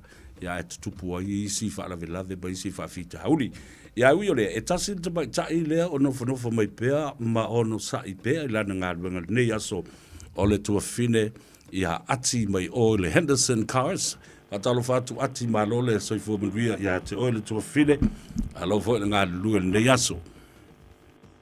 Talo fasavea ia malua lava sai formal langi mai te oile le tama olo o manuia mea umai i le matou itu le vai ia oa mai lau fionga le nei vai ngole aso ia pura lo faleri o le kaule lo akusesi ia le ia e fai ole malu ora e ngā Gagaifo ia Faiva le nei aso ai pongia ia i ia me sili faftai le tua o le fa o tatu a mi bailas fareile e o ina umi i le fa so longa fo le mai tau fa le mafa fa o tangata ia a le tiro ai le wati ma le vale wati ia e va vea le alu le taimi e mai le ngā benga le nei aso ai me se fo i le tautua i le tatu tunu o tau fia sa ili ni ta vale. Ia whaftai lawa sa vea ia o le taimi nei i o watau maui atu le pisi ola o nei le svalaile ia o aso pisi a nei a mātou o le taimi fo i o lasa le weekenda o nei la svalaile ia le whawhatua o mātu le pisi o nei a inga fo ima nei customer sa malanga mai lalo i I Wellington ma Hastings sa malanga mai nei sai au mai la lo ia mai foi fai la so sign up ma pike ala so sa vale ia le fatu a uma tune le pisi. Faftai. Ia, o le si vanga sili ona ta ua awa o le aso tai au te tala fo tātou ma whaatalitali nisi sa le maua le awa noa mai las for asunga fōse I tau las for rele o sa o lea.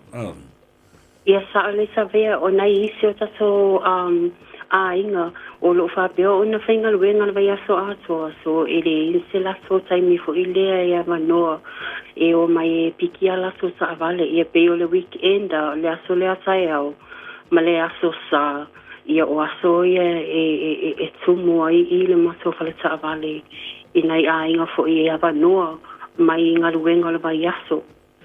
Ia, malo whaftai. La so tai au a whaso pe e te tala atoa mai a le tai au se I tau fo I le fiafi? Le ai e le a whaso mātou e tala me le iwal tai au ai puni I le lima la fiafi le soa nai. Malo, ia, le lei, o le mesili na, lo whaafonga mai, ia le tātou o tudu, ma ua le avanua I le aso tai au, pēa whapea ele I a saufia mai le aso ngafua e tau mai I le aso. Avanua la tai au, ia na ea whiane la ia le I le lato tuatusi, le tasalau I wa fumal wha, le tasi I wa wha. Le tasi I wa wha, ia sa le Cavendish Drive, Papa Tuitui. Le lei, ia, e sisi vaenga I fia sau no, ia le o mail ta telefoni. Ia, o le whaalawi loa tupea I le malo le asunu o lo whaalu pea, ia maso promotion po maso whaalawi loa I lua le seminei o le maso youth, le lava whaalu le maso special le youth, whaapea le mahindra le fitunu 4, ia o lo tele lava le malo le sunu o lo whaapea na fia o I maso sa avale ia le whaalawi loa le seminei. Ia le mawai mea alo whatupe whaafe le youth ma le luafe o le mahindra le SUV fitunu 4. Le whaalu le seminei. Ia o promotion ia e aluasua nei sau le Christmasi ma le tau samafo. Ia ona whaamae ngai loa nea. Whailasi umi al tō promotion lea. Ia. Ia, sa o lei. Malo. O le si vaenga o lo o whaawawai au tō promotions o lo lunga o tātou upenga ta whailangi ia whapena fo tō website. Ia. Ia sa o lei. O lo I lunga le maso Facebook page Henderson Cast. Ia. Ia, o ai lava lo o fia malama sili I maso special ia fupo whalawi loa. O nai lunga le maso Henderson Cast. Ia, o a lava ni fesili po ani me fia malama sili ia whaanga le maso messenger. Ia po le maso oval se lau telefoni e wala au mai ai. Po ani vaengo lo fia malama sili ai. Ia, malu whaftai. E pakisai lava sa vea mo le ava noa. Wale o toi whai antou barbecue le tau malulu, ia. Le ai, se toi whai barbecue le malulu. E reo kau whao so kua oi whasikako barbecue kai awa se ua wheako. Te whaina ia kaken malvai. Ia, whaafitai tele a mulu tā tanroanga fo le nei a fiafi, a e manuia tele ia Faiva tau whaifo le nei as for reile. Na mai le tā telefoni, ia, o na tā whaamawai e lea. Ia, awane I ngalo lau Henderson Cast, wala au mai I maso oval se lau numera o le tolu tasi, po le fitu tasi, ia male maso soa susi o le tasi I wafa, I Cavendish Drive I Papa Tuitui. Ia whapena fo io na maso, le maso Henderson Cast, le Facebook page, ia one ngalo a ese fesili o la se me fia mamla mai ia send male message pe vala au mai fo ile maso messenger e whaftai lava sa vea mole ava no ia lava unga luengo so e nea fiafi ia ria fo I oil to fide tato whelua I pea pea rato ese tatal nonga la so taiao ia e wha soifo ia mole te mnei ia wha soifo sa vea ia wha soifo Ia, malo whaftai au nanga whai male tautua le tātou. Whale ta wale le nā, le Henderson cars, whatever tele. Ia, nā mata bai ale tautua le siu whongo Samoa o iei le Henderson cars. I Henderson le nā i le tu langi i sifo. Ia le aua whape nā lava no o mai lito sanga, o lo tu mau pēr. Ia le tātou whainga pa anga ma le Henderson cars. O walu se lau tolu tasi, po o le o walu se lau fitu tasi, o po le anga iane i le latu tuatusi se lau wivas fuma le wha, Cavendish Drive i Manukau. Whatalu whatu le uso ia sua, plota i vau vanga nāne mia, ia whapea fo i uso umolo latu eva ma tā whawhau, ia ma whee i nā le paka i Avondale. Ngā lola ngā lue, ngā whatai ngā ruenga le lei sa auto ngā pāti ai, ia le nā whaua ngā ngaifo auto Faiva, amu ia auto, ia auto whaalongolongo mai. Ia le ai whaangu ngā se ai, ia, e o le mea le lei, o le mawhana whana tono le potu. Ia, mai le tau malulu i whafo. E ile whaasisilanga tā ua le nei. O lea ua toe sui mai i luma i o le taimi o le tātou whono whauwhautua fo lea a Samoa. Lea i o le whono ale tātou ainga, whaatuatua i lea tua Samoa ua tasi, ale fast, lea ua tu ue whai i le Maunta Samoa i lea susa. Lea la ua tu mai i luma le tātou whono i lea sutona i a taiao. O taiao i le tau le tolu i lea fiafi. Ai le o le asusa, ono le asusa le la saunei. Te whafonga bai, ina ia manino le lei ia le tātou ainga whatuatua i le tua Samoa Watasi Fast Supporters Group in Auckland. O le aso atai au, o le la whai i le tātou whono, o le watu umai i luma, a wa le sa tu ue whaia i le asusa i le Maunta Samoa Peter Iane. Ona o le asusa i le Maunta Samoa, o le tā o le tolu, ia o le a whai ai le sauninga whaamanatu.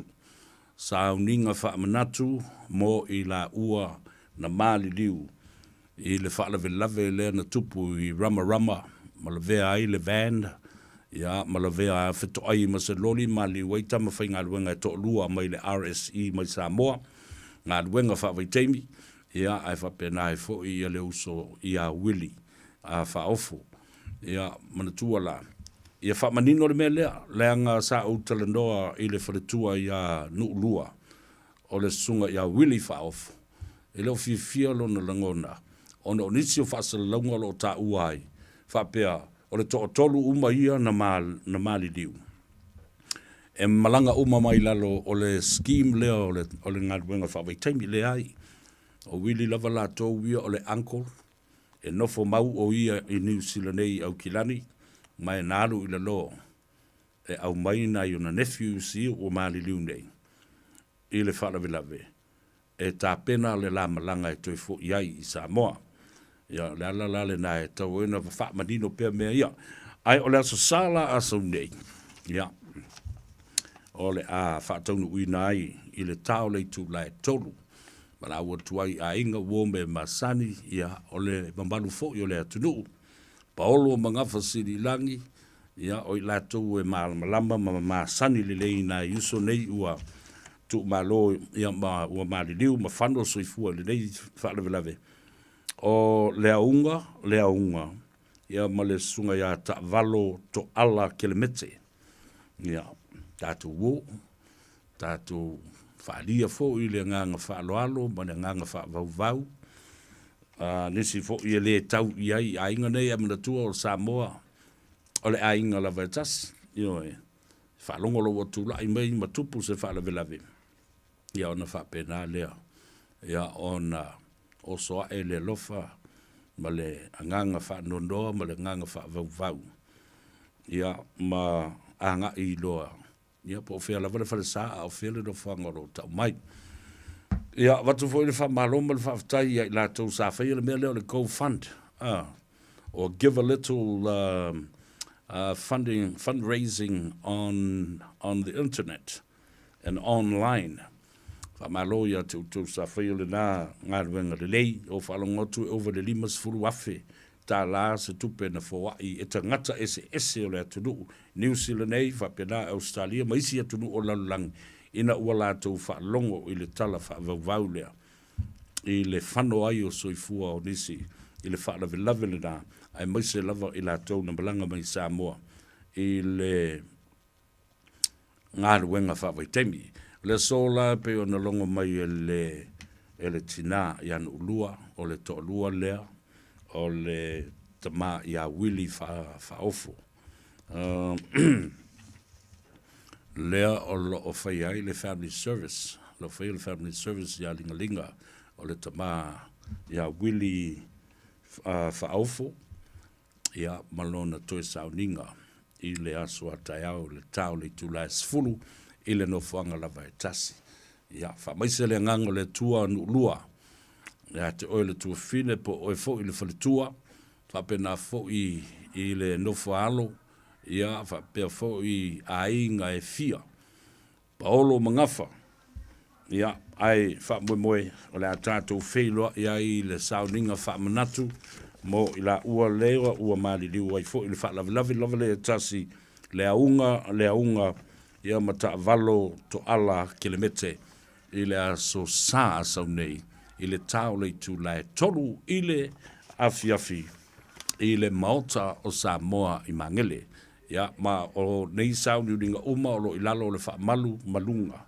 a le fionga le konsula au le malo tuto tasi o Samoa ia whapena fo I malona au ofisa ma le komsina o whewhata wa inga atasi ai ma le sunga ia lau fiso Tomasi Penny ia o ia le nao lo wa ia po le coordinator po le liaison officer fo le nam lo o whaamautu I lalo I Nelson ia mai a o fo I se teimi malanga whatasi ai ia ma le tino maliliu o na iuso nei I le asunga fua ia a lo whaatalitali me I Samoa ai se o le whaalinga na ma le whaalolo tele ia a leo wawa ia tua se e male sa o lo tua fine le fionga lilo mai awa mai na vai ia tātou se e ia tātou updates ia me se fo I o tala tuli loa I Samoa I mea lo tupu ai ia whatalo whatu ma le whaaloalo I lau fionga lilo mai awa ta I lewa fo inga e sola o ia o ka le tala no aima feso tai ia u ia leo te loa faisi o pisi I ngā ruenga ma le tele o mea lo tupu I tono le tātou o tunu I ma tāpenanga le ngata I le te wila ia e whapena fo I le tāpenanga mo le tātou fono tele le nai oktopa ma lau se fo manuia I lau fionga ka I la le lei mai Matara whaatu le a taua sa vea pestai le nei fo I taimi o le afiafi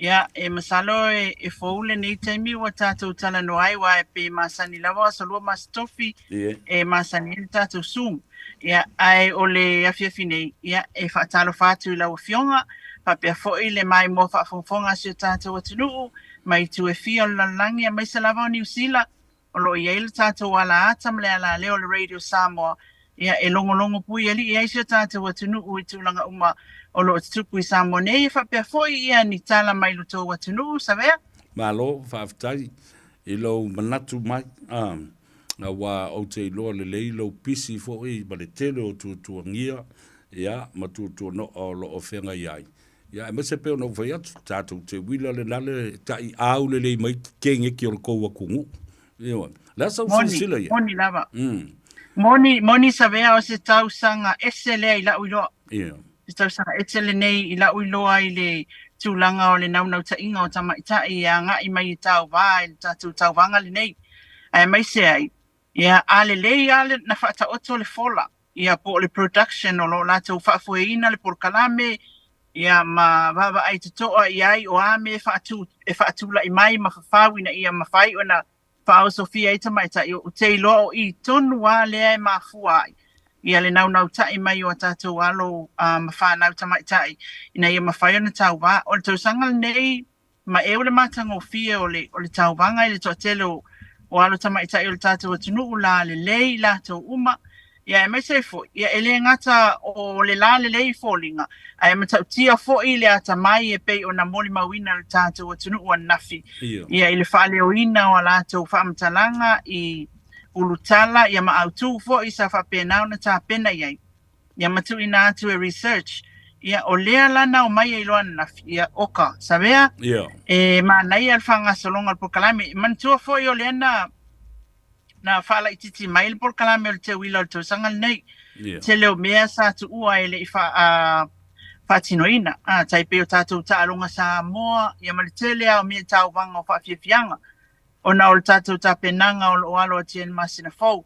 Ai pei o le autu lea o lau tiltilo ia i le te wila. Ia ma o le nau tai fwoi le tātou tunu i la latu lango mai whono whaavae mawhio anga mai tu malu. E ma eu fwoi le tali mai.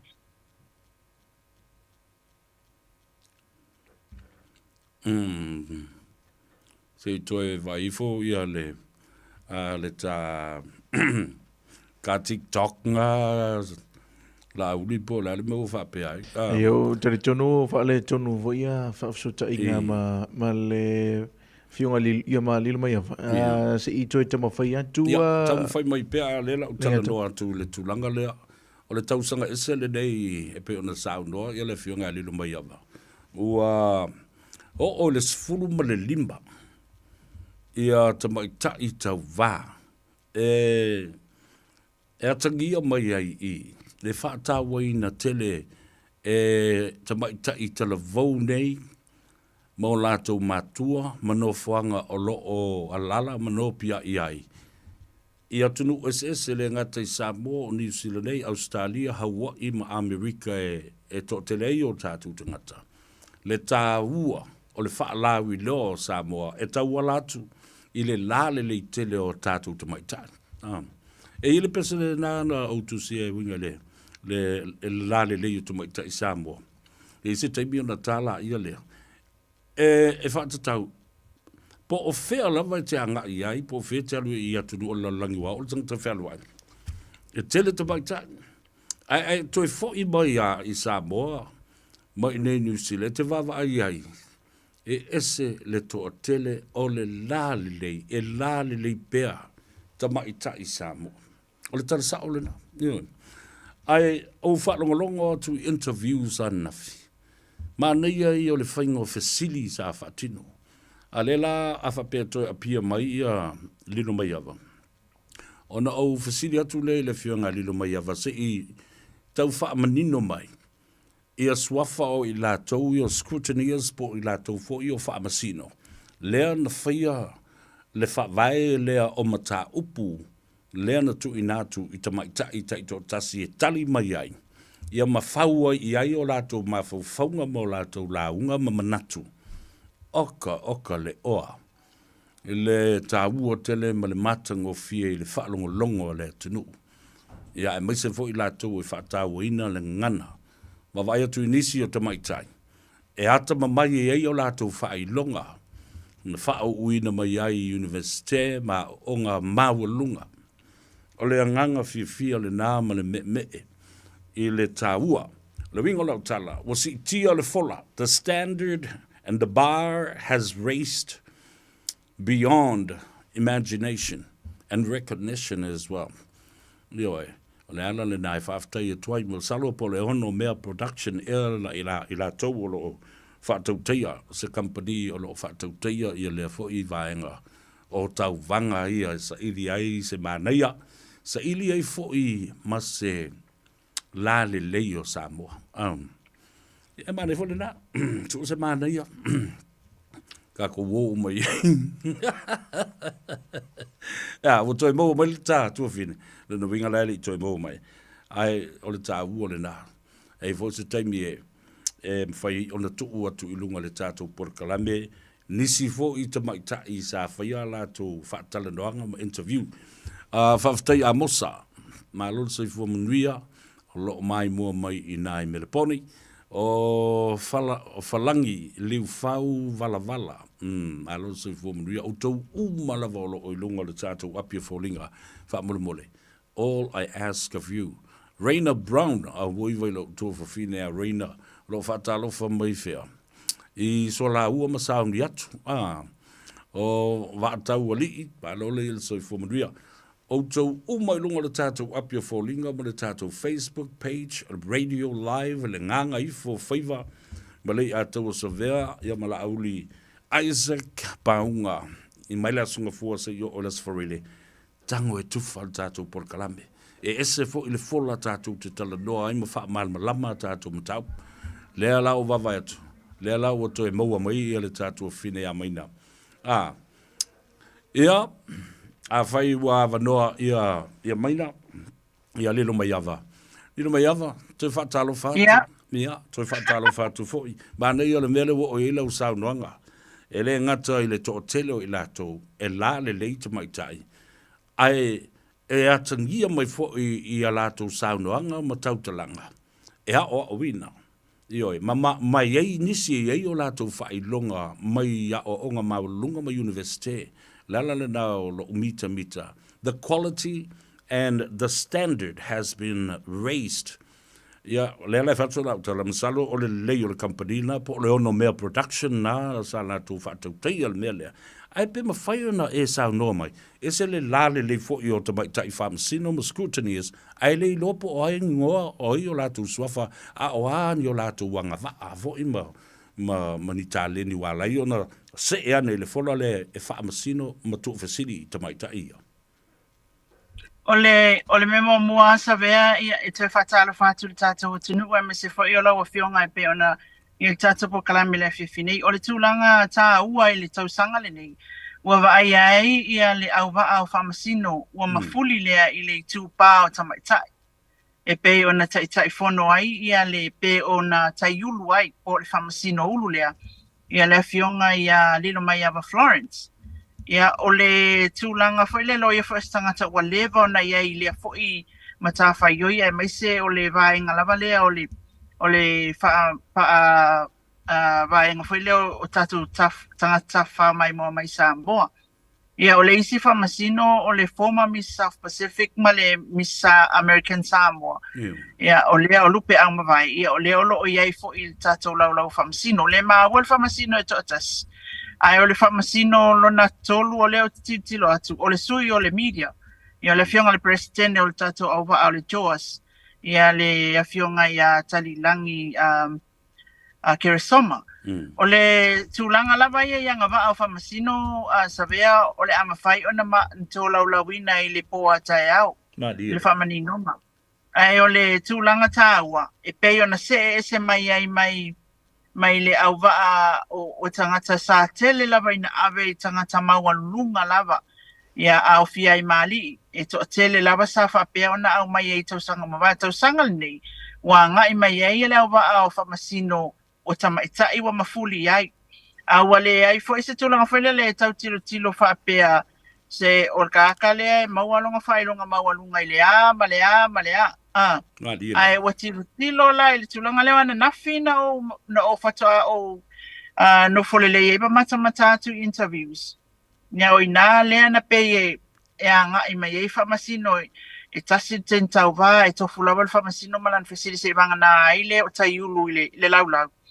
Ia o ia lea e pule ia na ia whesili e to e tuk mai i tamaitai. O ai la le nā whaabol mole lilo mai awa? Lilo mai awa Florence. Lilo mai awa Flow. Lena ofu ena tamaitai ma na ia lava la ana whesili ma na tūlanga e pei ona whatala no ina le tamaitai leo Fruen. Ese le mana Brianna Fruen. Brianna Fruen. Le ataua o le tūlanga tāua le issue. Le mata upu. Sa te uina ia Brianna e na te talatala ina mai ia ma whaamatala ma whaailoa le tātou atunu.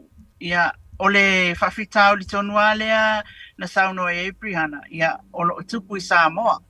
Pe anu li poti tele o aso umalava ia whaamasinonga. Ia o mata upu e tu ina atu ona o le tūlanga lava lea le ataua i Sawanga. Ia whaasanga i tina amata mai ta ima whanau. Ia ai ma le tā ua o le upu na whaongaina na nafi, o le upu whailele o le silence. Wa matua e nonga ai le leo o le tangata e mawhai o na whailo atu le mea le tu. Ia e mai sei foi. O tatou o le vā le pule ali mawhai pule o whea o iai. Ma nei ai o upu nei savea. Ia ona whaatoi whaponga mai le tatou atu ni. I le whaapea mai o Brianna. E te le whapita uli nuu o lai ufi ufi. Ia o le e te le whapita uli nuu a o loo ufi ufi. O loo tafi lawa I lalo le whala. O le whala lea. O lai ta alo ia tatou whanau mamomoe ai nunga o le whala lea. Nā lira.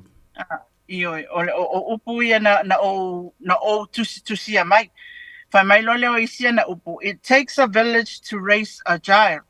It takes a village to fail a child. Ole tātou lawa lea mau. Awa fo I e aleleina na whailele ia alo ma whanau. Ia elelei fo ile luma na I ole ainga, ole nuu, male e kale sia, ole atunuu male tātou malo.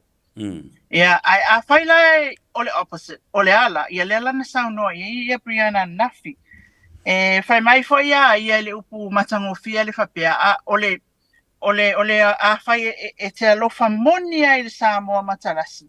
E te tawana tātou tilo I le tūlanga I le o onga mea. I le tūlanga le lei, awa whaine I lape. O tātou o ave whapea o le alofa, na o le tū le leila, a ia tilo. I ona I tū o lo iai vai vainga ma lape. Ina I mawhai o na fo I alfa fitau. Tasi alfa silia le alfa masino unu na lafo.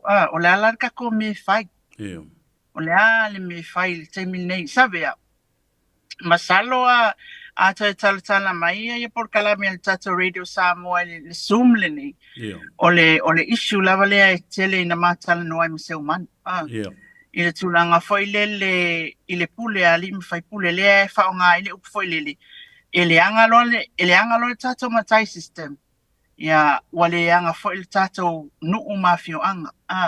La tau e whai pule, e soa le pule, e whaia ia whaai unga o tūla whono o whainga whaawai e te tauana mātālai mea uma awal whaala flafia awal tafia ilan kusa o Brianna o lo ia o le leo I la tau wale mawhai o na tala mai I whaafita aulia o le tāua le na nafio o le e pe vili whaafia I kua I lo ufia whaalongolongo awai e o tia fo I le loto ma le mawhau I le whaafongafonga le tātou atunuu ia malmata o foi fala ngolongo atu I le tau mawhainga Brianna ina ia mawhai ia ona paailoa mai le mea tonu ala e tu I le pulenga nu male Ar vatul saunoanga o la faulanga sa matua I onga le matango fio le saunoanga le tumaitata e le pepa no utusia I le universite ma lo whaonga ina fo ele tōtele whaingo ina the sacred space o le vā tapuia o le lua o mata I tusi le nei e malepe e le fale masofa ato e le fale li I o Samoa. Na o le lua mata I tusi. Si pela ngofie, fa leo ngofie, ai e miliona tā la le tupe tausi ai. E a waso se mete iai, leo lana tā ua fo I le tamaita I ana fila na saunoanga. That sacred space le vā pa ia, le vā tangata, le tā ua o le upu o le vā. E moni savea, le whaina tau fasili ia le tamaita ia fiti maula dona le tangaloa. Le ana tau fasili ia le na la fa tau loa tu nei la le si fa masino. Fiti maula le na dona o le uso o le Dr. Fanafi. O le uso o le ava Dr. Fanafi. Ia le fan o alo tamaita ia o le afionga o le afionga laun fausia le sunga ia o no Fanafi tangaloa. Le awa whailangi le wholaunga sabea. O le fasili nan tuli loa e dona. Na tuli loa e fiti maula. I le tūlanga whaile le peo le asisi la fia Brianna I le vā. I le vā lewa e tā ua. Awa e sa oa oi. Ia o le alawa e tūsia le pepa. Ia o lo ui loa iai. A leinga kausi le vā lea. le vā mātua mawhanau, le vā o le tuangane, le tuafine, le vā o oe maloutua oi, le vā o le uncle ma le niece, le vā o le nephew ma le auntie, mea umai, ia le vā ma le nuu ma le fioanga, le eka le sia, so o se mea, apa ia le tausinga, e le ise whaafitau le tupu mai lo ilo. Ioi, ave ese el tulanga whailele savea, e le tau whaapea e whaapea atu o se tulanga whailele musua i se mea. Awa al whate inga maali e ase o savea, o le tulanga whailele o le nofo neia le tamaa matuangane i tono le whali. Ai la atu neia ma le short ua koikiki asa tele noa. Ioi, o le vā tausine na, o le vā le nā e tele na ia o tātou Samoa, e le aise mea whapena e o ai nuu ma fioanga. Nia o sea se nuu ma se fioanga sa vea koe whapea mai lai sala i al whanau ai i le teimile nei o naua maua lai ofu vai. Ia, ioi, wale o te iele mea na awai sa o na e whea lualua i nuu ma fioanga. Ia ona e le whaapea o le tūlanga fo le tātou te musuai. I le tūlanga la le nei, lea o le tausinga o le vālea, ina ia fufo ai whaafitaut. Malo whaafitai e se le tāua. E le ngā te wila ma o na fo i tāpenanga, a o le nā fo i te pisi i le tele. Oi, se i tātou se atu la o lono winga lo whaua winga le whaalinga le nai le so, e tā walunga i le aso atai au, i o le sailinga le stau sala o le te wila. O tae au le la whai eile le whainu. Tu sa o le la o le pō lava lea. Mantua fo i lewa na pale mai loa le ono mea e la to te whaafoea le tauwanga tau sala le tātou atunu. Ia, o na nofo lola lo ono mea mawai le vai aso le tono le te wila i pō. E masino i nai atulanga i le i e tā ele. Ia, o le puletasi, ia po le pea. Ale tamaitai, nia o lana interview lea i topics ia na ave iai, mea umana e tongi uma. O le vai aso atoa ia na te unga e whiawa iai o na winga whaalia, o le ami o le tautala, ia le lei atoa, mea uma ia ale pola lea e whai iai. Pea o le la nga ia iloa i le whai o le traditional wear. Le tātou ufufoile le whasamoa mao ia o fufaleanga nuu. Ia whailo mal interview le whaatanoanga. Ia malau tāleni. Ia e whamasinoina lai le pōle a tai au. Ia ona whaapale ai lola ia leo se tamaitai ua manu malo mai tau vangal nei ia wafo ile avea ma tau sala o le tātou atinu. Malo, whaafitai taua ile wawa i atu ua le whaatope lauina ma peifole na o se bea na o na whai. A leo a vele tau vanga ina ia avel wha mua ma tau la i tonu lava ma vai vaenga lea ina ia ma whai ona scrutinize le lei ma wha fonga fo i lea tunu ma isi tupulanga tamaitai i le tāua ma lesi mea tāua le taimi tu inatu le taimi i tamaitai i la tau te sa ili ma su e ai le lololoto ma le anu fale o ma tā upu ia wa avatu iai ia ai whaafitai le ono mea production ia ma le la tō fo i whaatō whala inga. Ina ia ave le whaatā ua iai. Ia awa o langa o leo ua a fifi ma li poi uma ia ia upu o le ngangana le atunu u whaapena fo i tū maanga. Ma winga whaatau sala, ma mionga whaata maitai a o ina i to tonu o tātou ainga. A o le teimi to tala a waimatu ua le atunu. E o fo i ma momoli atu le nā mea. Tā ua i o lātou nganga. Ia ma mita ai le tātou tū ma le anga lilo mai awa. Iai leo lo langona whailea a savea i le tūlanga o le matangofi o le anga i mea tamaitai i mea tunu i nai New Zealand, Amerika, Australia, ia o i lātou i alo awai mea tau wā. E se whaile lava tā pena o nai tamaitai i whaafitai i nei o tātou tangata o lo o iei whala potopotonga nei. Ia o lo lātou tu whaatasia ia ma wha pēnā na whaia tau wanga i nai ia ma whai o nā ngā i mai whanau ia tamaitai. E tau wā i tau wanga tele al tātou atunu.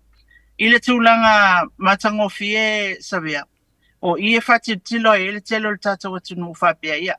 E o mai ele iloa ia ngi mea wha Samoa. Wa lewa o na ola I whafu. Ai ele ngata o mai malito mai ma wha ilonga e ma wha iai o na lifi le pāle I le tauwanga al Pasifika. Ia, wa ngai mai foi tamaita. So le pe ia le si o isi tamaita I o te ilo na whana nau I whafu. Ia, maola e ai. Ai pe ia le na whana nau Samoa I le alu o le wha Samoa. Malona mawinga whaalia ai mai sol whaaloalo lava lea. E tamaita I le sful balto sanga New South Wales e le Sawai. O le tilo na ia naf. I le ole autu o la naia tala o le whaaloalo lava lea ia o ia lon tamama lon tina ia o le tāua leo tātou mātua Samoa e ui ai nau tau nofo e se mai I mai lo tātou atunu ia o lea lava e waaia ia o lo o peo I lau kirikilo peo ma kele aku inga maa losi ma le leile nau ta inga o le whaatino ngā le tū ma le anga le tātou atunu ia o tau I whafo nai lo le tātou atunu I Samoa nei o la ua lea mai tau mai lea tau sanga I lea tau sanga e slowly awa ia koe manganga kele aku ia tātou ia mai whafo nai lo le tātou atunu e whaale anoa iai I le tūlanga lea ai o le tūlanga na le mai tauina o le tau sanga nei ia o te lo wali fit pa whaftai le onomia production o lea fo isa vea wa iai le latou ano fale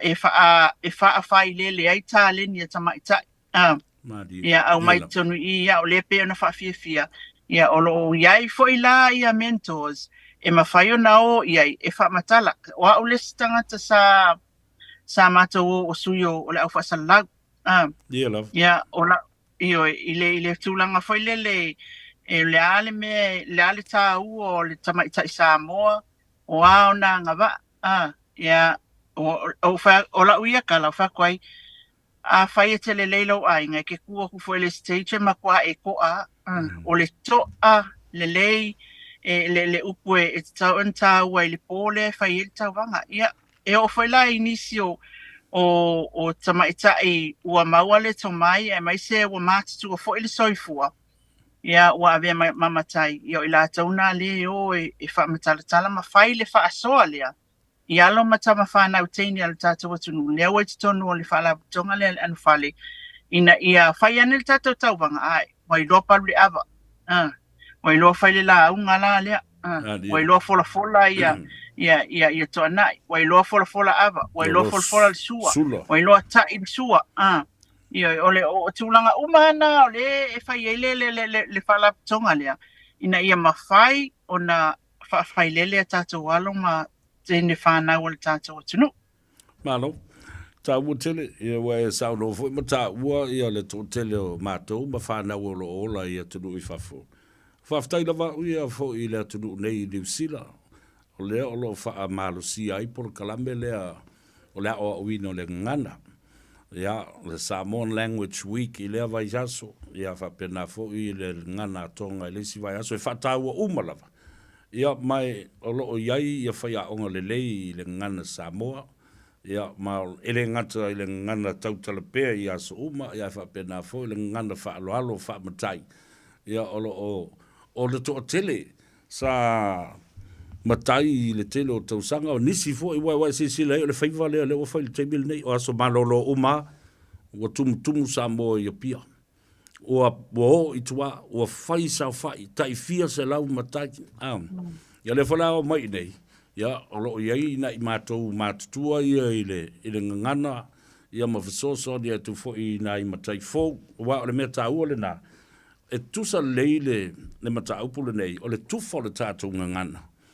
O lo walofa fo I le da I le isio uso a tangata leanga o le ngana Samoa o le ngana le tua mai o lo utal tonunga lea. A tātou o fo I le whaamsidonga mulimuli le tua. E le whaamsido ina o e se isi a ngana. Eoi, e le whapea na e whanau I Samoa o le tofi o le tua o le ngana Samoa a luatu e whaamasino o e mose I le ngana fo le siamani po le ngana saina o le taltonunga ma le mafufonga na ia tau e alena tāua I pea le whaongaina o le tātou ngana i le tūlanga te tau matufa le tātou ngana i so se tasi nā te whia mana mia i a se fiso soani. Ai maise lava i a tātou whanau i tonu. Lewa whaatupe New Zealand ia lewa yaso ma lewa yaso de a o uina le ngana. Ia ma whaifoi ma onga a mata fo i le ngana Samoa. Tasi nā whamniango New Zealand o Samoa lewa i New Zealand i le i vai tau. Ia, sao lele la wasa noanga, o la nā mai tau atu. Ia, a tonu whai o le mai tau atu nisi, e eile tūlanga whai lele. O mea sa tātou wa ai e ano e le tātou atu nui la asu. Leo au tau wha tūla i mai whafu. Le nau ta inga le nā. Ina ia whamanatu pea, le tātou tūma, le tātou nganu ma le ngana. Ai pe o Samoa nei pe o se me foi lele o pasi mai ala to ia wale wa ye for tuna foi lele introduce my lord our technology ia mal California male ia sa wa lola ia le o pe fa pe yo nga me wale va nga i lo nga me ai nga lo ai le wa tu lo ai I me tu mo tanga ta fa mai o so ele fa le su ala le ai lo ma se me lo ia pela le tūlanga le na e tā ua ila tō mata whaioi o tamaita ia tau wā mai taimi nei mai whafu e ma eo whaila la tau tau mwhainga ma eo whaila la tau wanga I mai ia mai le o alo tamala fo ia tātou whala pa tonga o la tau langolango ina ma awina mai ia tātou whanau tamaita ia I le whaatinonga o mea umalawa le ia tau Alo, whaatai o lea tā se ese o iei ni talo ni whaamsinonga o lo o turi pea I le taimi le nei. Awa e itala mātanga ma le whaanoro le na o whaalonga tu I alanga le na fia mai saunoanga ta mai tai nei. E le ngata ta mai tai na maliu whawhano la na pepe tausanga ma ale o lona soifua. These are the voices of silence. O ta ngata le wale mawhaina tau tala mai. Ale mea o te ofoi e tu tupu ai ta malo loa.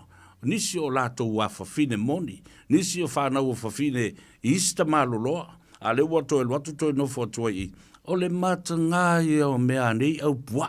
Io e lau tala sa o al tala na lau fionga wa, so stangata am yo whapena e ta o le meola. Io I lau tala tonunga le na, o le mtua, io. Tawea e a whainei, o tele a wai le tō laulaunga whaile le la sanga fua. O le tele o lo pisi le weso ne, o nai whaamasinonga o matau a inga. Ia, sa whai. Ai o le tūlanga tā ua lewa e tā ua. E le o asa se tō laulaunga, e le o asa se vai aso, ia mama tā upu whaapea. Le na la unga I le tamaita I tau sala ia Brianna. Ia. O le tūlanga ua whai ma pei o se maasani eisi. Ia awa, o le mea whalina leo tū whasilie, o le ale mea la whai. Wa le fua watu tū la whono ave whaasala, o la fua whai e tū la whono ia le registry, fo ile le recorda I la tō wa whamaunia ia so tū la whono lea lua. O la whai wa ia tūlanga fo ia o tangata la tō te whau tua ina, ia ma tala noa ia I le whaafita uli lea I te tonu o whale pui. O lo o iai whai leanga ia tua a whaine e kalesia. E whaatino ia le tofio o tātou whaifi au. E lātou te awatu le upu a le atua ia I lātou whaamalama. O nisi ala o fo I mai watau fia o nisi a o lo ia I le tūlanga na ngā whiololo le mea mua I le mea lo na lua. A o le tā ua ia o lea e pei ona tā ua le tau sala. Wa lewa tele ona I Samoa le whaafita uti. Ai masalo ana whaaperi poti uma mea lo te tupu tono le tātou atunu o le tūlanga le savea. O te iloa le la ititi le ia mata upo e whauluatu le whaamasinonga. Peitai. Ia o nai whanau teine o nai tina fo I matamaitai. Ia o lo oa afia. Ai o le tūlanga e pei ona e sau noa I le vaa. Ia ma le wha Gerisiano ina o le tangata. O te iloa tūlanga pito I sili lea o na tā ua. E au na tele I aima mafa I eile I tū o le whapena o na fo ia o le whawhita uli le nei. Awa e moni a oi. Ua matua whaatuk tele ina I le tātou atunu. Ia, o isi fo i teimi o mātou tatal no mātou le media. Pe ali poki mea ia pe wā kili ai. Kili ai ngā whai. Ioi. Pe wā kili ai pe ali poki. Ia, o tūlanga ma ali. O le wa whao ngā i le whamasinonga isi tū fo i e savea. E reports lawanga le ingoa o le defendant. Ai le taua le ingoa le victim. Ia po le tangata na afia. Ia, o isi fo i tūlanga. Wa le taua le afioanga. Ia, o le tūlanga foi lele. Kasir ka ngaka lea. Ai wala ama kua ka uwalea a koa ia le ngu lea. Ai le seanga sala le nu. Ia, sao lele lau. Ia, o tūlanga na leo lo o whata o tō mai le whamasinonga. Ai o le tūlanga e tato cases of whamasinonga. Se i ta amata le vai aso fōu sa vea. O na whamautu a tūlola ia lea i la solua. Ia, o tato mata upu le tu ua mai le whamasinonga. Ia masitola ulanga fo i la songa fua le whamasinonga. Tātou tūla lata i le tātou taliga malo, sau noa le whionga le tamai tai pāle mia ua matua tumu ai ua lava tā pena i a whale mano whanga accommodations e anga i ei o lava i le meli o le ataula i o i ngata i whale o le wafu i matautu e afe potu ua wanoa o le ano nofo i fo i istangata o le talinga malo lea. La sau sila i le tāpenanga, a mata mai a inuu mawhioanga, se i o mai le talawhātai, ma le taulanga i a pia, se vaenga i tua. La sau sila i ai o ngatasi, mata oto i langa tonu, i le taimi, ma le whaatautai ngā le malo. O le tūlanga sa vea ma eo po i le tali alo tātou atunu. Ma eo le tali le tātou atunu. I le sawa lea mai malawa le leanga i atu ia pia. E le malolo ka penganga ka kai yaso. E te aluatua o lae o nailo o matua matua i ina. Ia o le au manga e mio whaatasi umai lungo i ta whaala. Ina ia mawhai o na teu wha matangofi. I ta penanga ia le tātou malo. E pe ona whailu. Ia na tu fasili foi. O lo lava, o lo tali mai a le fionga to le foa.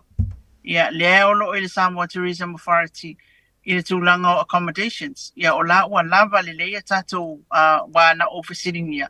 Pe le mana o mia ia ni fusoswani anu, i ni hall mani me whapena e pe o na mana o mia i le South Pacific Games sa whai mai nei. Ia, ai sauno mai le ai. Ua uma o le tele o VIPs, ia o hotels, o le tātou meli, ia ai mai se la fale fo i fale nofo. O le mana nei ai o ta ua le tūlanga lea, fai mai e mana nei ai o fale nofo, o tangata ua ofo mai. E mawhai o na whao ngā i le taimile le fono. E unu o malo, mantofo, e se le tu ai ngā malo o tātou te talia. E se a South Pacific Games ia pena o le Minster lava le tangata e VIP, ia ma se committee peto o peto tolu ia le auta alo ia pe nga i pe lena no fo ia o nga fo isa pia ia a o le mela le la ka ko kaliangi ma kwa fa wa le VIP wa fo yo ulu ma no ia la pito ton wa ia ta tapena ia o le tulanga la ia ele la titi la le tapena nga ta to tunu o lo tilo fo la le ma lo ia ele ngata o faltani malo o le tatou meli ia a lea laua mai ma fale ia ofo mai anai a inga ia lea i le talawhātai o pia o isi a inga e funga fale lua mana na ia fato a uma o na fausia ia o isi a inga ia o whaapotu uma a wai tau na lava ia le o no utala noa ia i se tasi o komiti o le fai mai o fale ia i potu a whau palangi na pe o fale ia tunu na to tena no fwai. Ia i lava le fale tā ele, ia ma mea umai tonu. Ia mautinoa fo i le security, i le vaenga leo. I venues ia wa le lei o na whai leo i le lātou fo i maumai. I le tūlanga fo i leo le tofu a le venue, ia matangata fo i o le ai e 24 hours le leonga. Ai leo te ua i foi le sauni uni o tatou nuu mafio anga savea. Leo te ua le sauni uni. Ia malutia le tatou tapenanga ma le tatou taninga malo. Ina ia mawhai o e maisa le talawhātai o pia.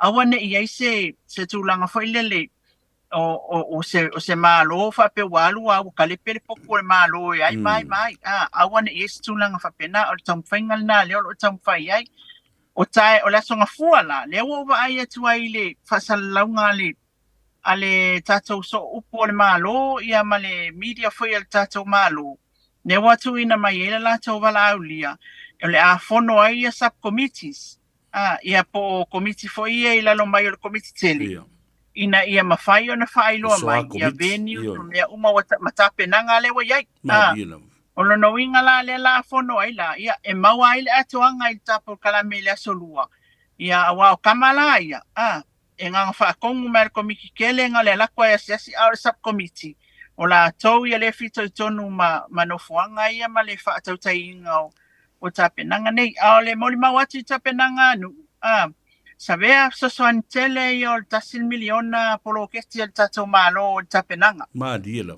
Tele le fesosoan al polo kesti. O le tulanga le lei sosoan i polo kesti tato moli. Ia onisi o fio anga ia ua faya tato tungala au. Ia ipa uta avali te wina. Ia onisi o fio anga o vaita ele ia tu itafala. Ia ua fai ona fausia pa ia mavali le lei. Ia o fua matulanga uma fa pena ia o paipa awa o aso ia e nga mai ia ngai fua fa ngai ka fa kolu ngai lo makua ia esu ia na mai la ia tau la awa i tafahala al terminal nei sole wa mea ia po ia wa o fa nga ona o lo ia tu malu o lo fa nga ele polo ke tasi miliona tala la to tapenanga fa awala tu la lo le tulanga foi le o le tapen penanga mo turisi tangata fa mai mo mai tato watunu wai e polo ke tim fa ona faifa pena ya o le sosoani le na le tasi miliona tala sabia malo fa ile tato watunu ile nei vai tau ya wa ana fa pena ana fa pena ile ai se miliona polo ke ya o le esau tupi ia elima vai na ia tato i tu malo mafio anga ia o ne o markai mingi o mato tu malo a fine o le ai fanga solo ale le fainga o tapenanga na e to fa lava ia me ia mafai na o le tulanga foi le ia so mai loi la sa le sa mai le vale ai vai mai ele ai la ele fa penga kia ile sitilanga sa wai ai sau i se konga va o mele sau le ai e sau foi o le siti foi le mele sau ia ia fa pena le tulanga ia ma ia talo sia savea ia mio le matatu tanga taile tai awai le mafai tatu na Camilo nga ele mafai tatu na control ia le anga tatu tukulanga ia loto atunu ina ia mafai ona mio le umal nei time awane yesa wai kele fa nga le si au kalepe ya taimia ola ya nga yuma leo le fatinonga nga lwenga ya ai pe ya nga ya tanga ta soltula fono ya fatino ana mele talafia ngai ya ai talo sia ile alo fole tu ol talo nas savea ina ya mafai ona tato saunga le mule tato tapenanga ma ia fa penana tu mati e tu sai o le vai mai ma lo I fafo ma tunu on lang isi o tatu ko tunu tani ma lo le nei foi fon tanga tele ma lo sa no e lo fionga le mai ava fa fte tele lava mo le taimi wa ta fetau le leia a o le ata pena le lei I le afo I vai aso ya ma fa ta oto le leia ia le ta mafutanga ina ia fa au pea ma tuli loa nisi o mata upu tate fa so yai ai mole terminei ia tele le Gagaifo o Faiva lilo mai ava maina ia fa pe fo I le ainga lo fa tu fo I le fionga I le malu le malo o fa pitola na tautua le puipuia o le fionga le saunga le mo le fionga le mai tai par bia po le tinao le tatu o tunu ia o matu tala na I le nei a uli o le Gagaifo Faiva ai tatu felo I pea ia manuia alofa te lea tu fa soifuia ia fa tai savea manuia la tiu te fa au le nei po anga leile atu al tatu le tio a pe fo ile pa ia ma le malu Samoa so fa soifua ia le nā Samoa tawalunga tua le talanoanga mo le fionga ia lilo mai ava maina vai o le sui o le tātou le tio le siufonga o Samoa ia pia ia malenganga ifo Faiva o Samoa i Aotearoa.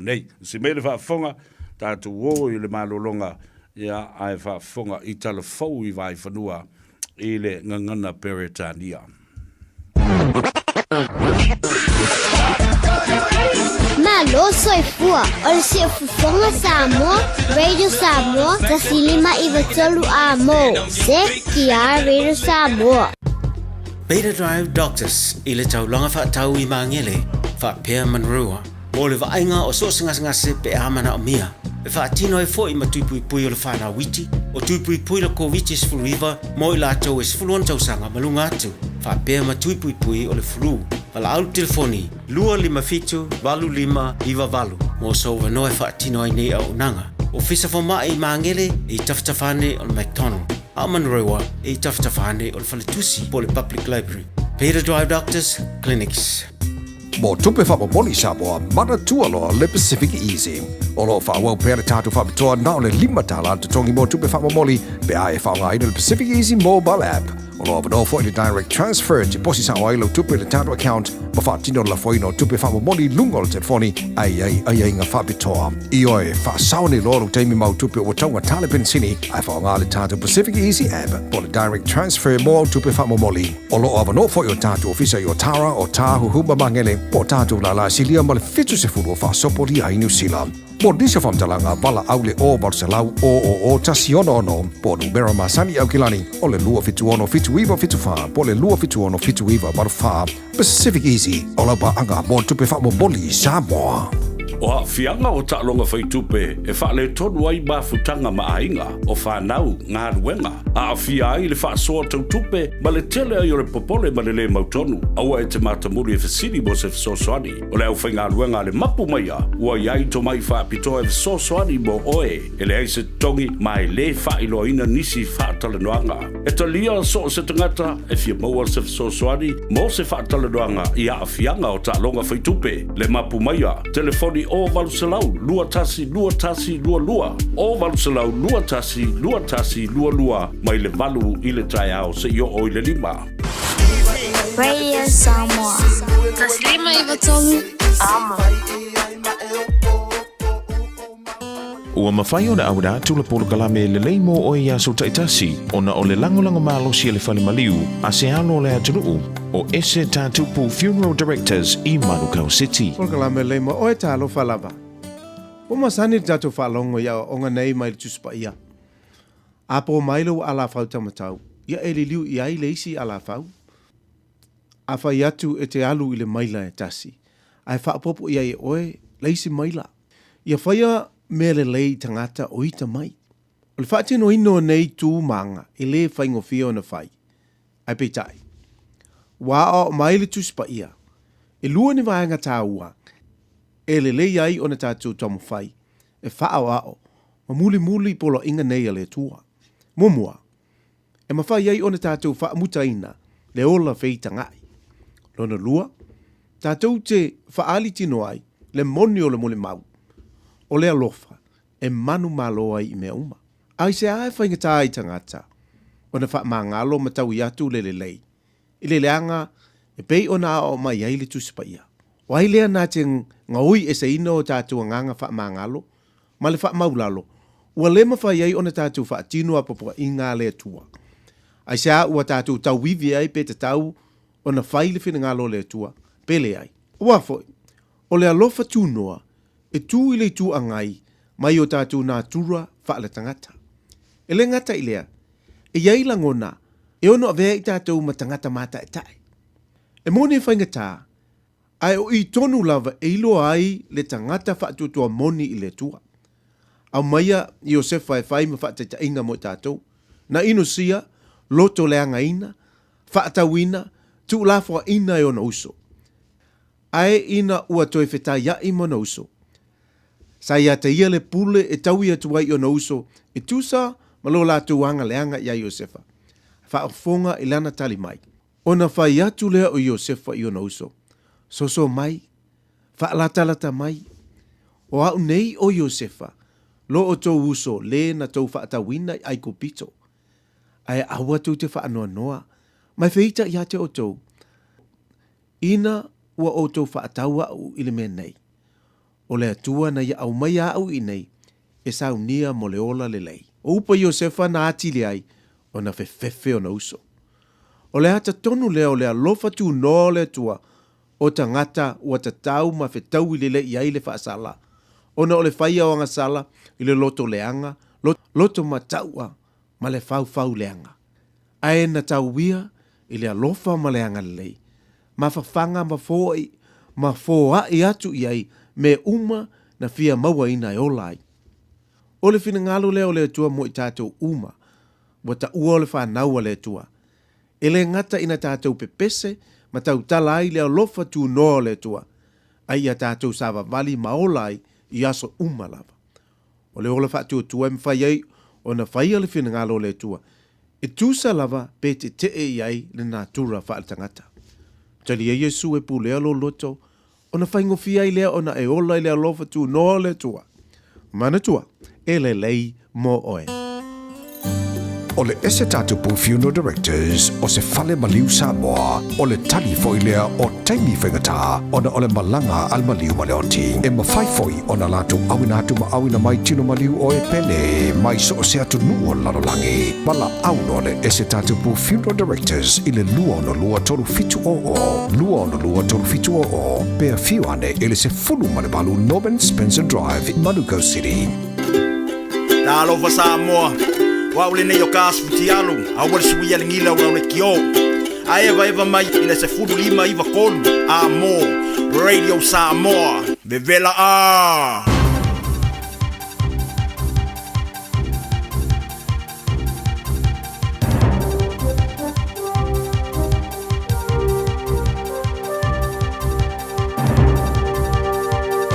In this update, a man's been rushed to hospital with critical injuries after emergency services were called to East Auckland's Pakuranga Heights this afternoon.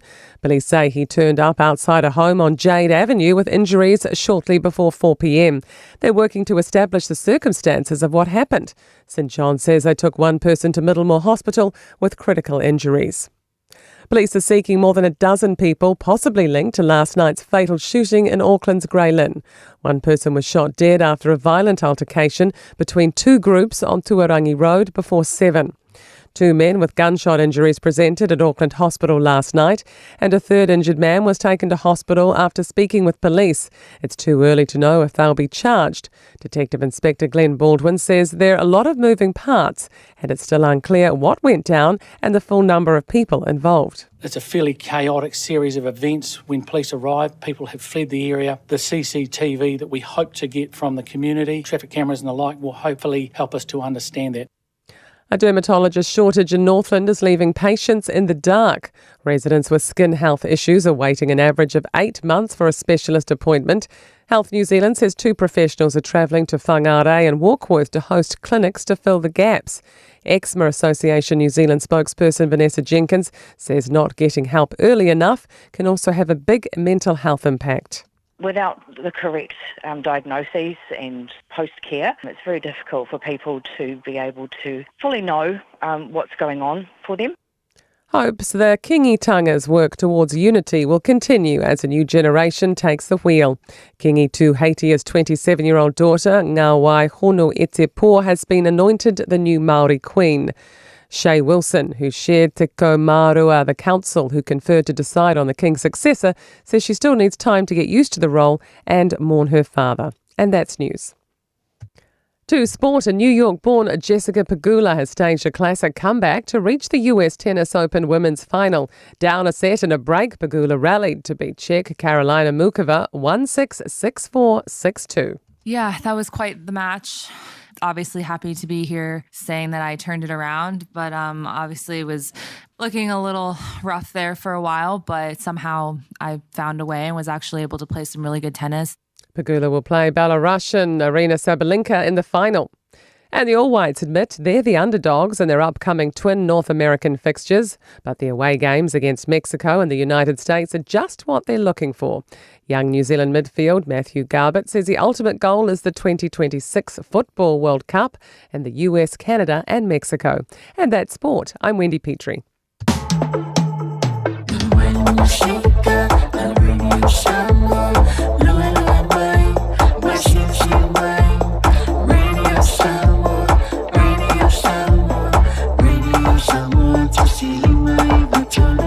Radio Samoa.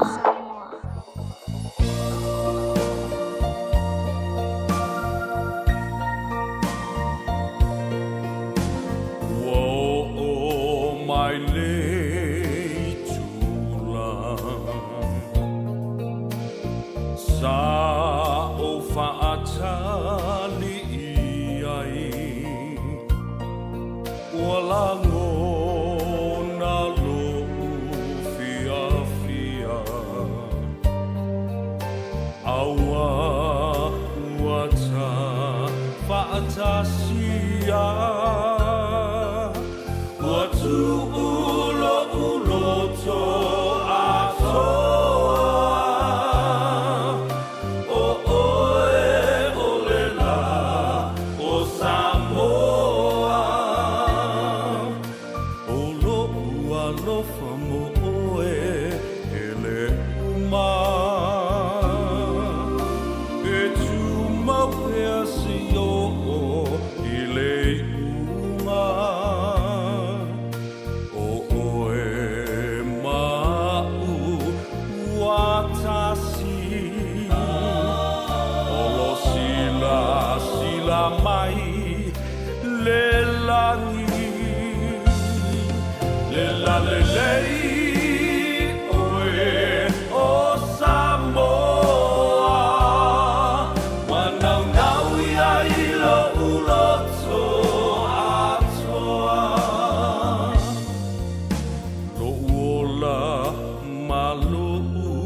Ile malu afi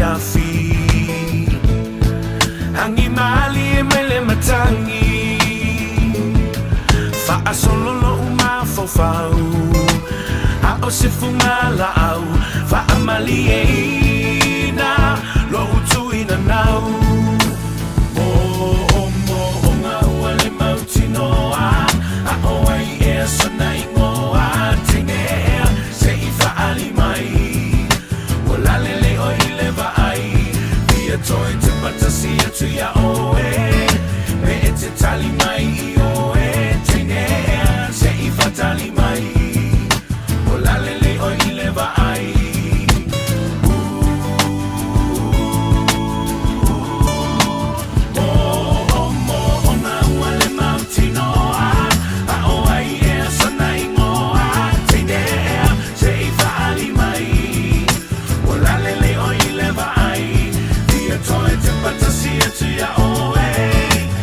Ia, toi whaatalofa atu fo I le nei vaenga o le fast food ma le 5 minute muli o le tātou pora kalame o le Gagaifo o Faiva. Ia, o le autūlama. No mana tūwha o le pora kalame le nei sa whaingoa le drive time. O le tie whaatasi po ai lava sa whaia le pora kalame le nā taimi ia ma moli ai o I le whale ma le saunga le mu. Le ala wa suia le ingoa Gagaifo o Faiva.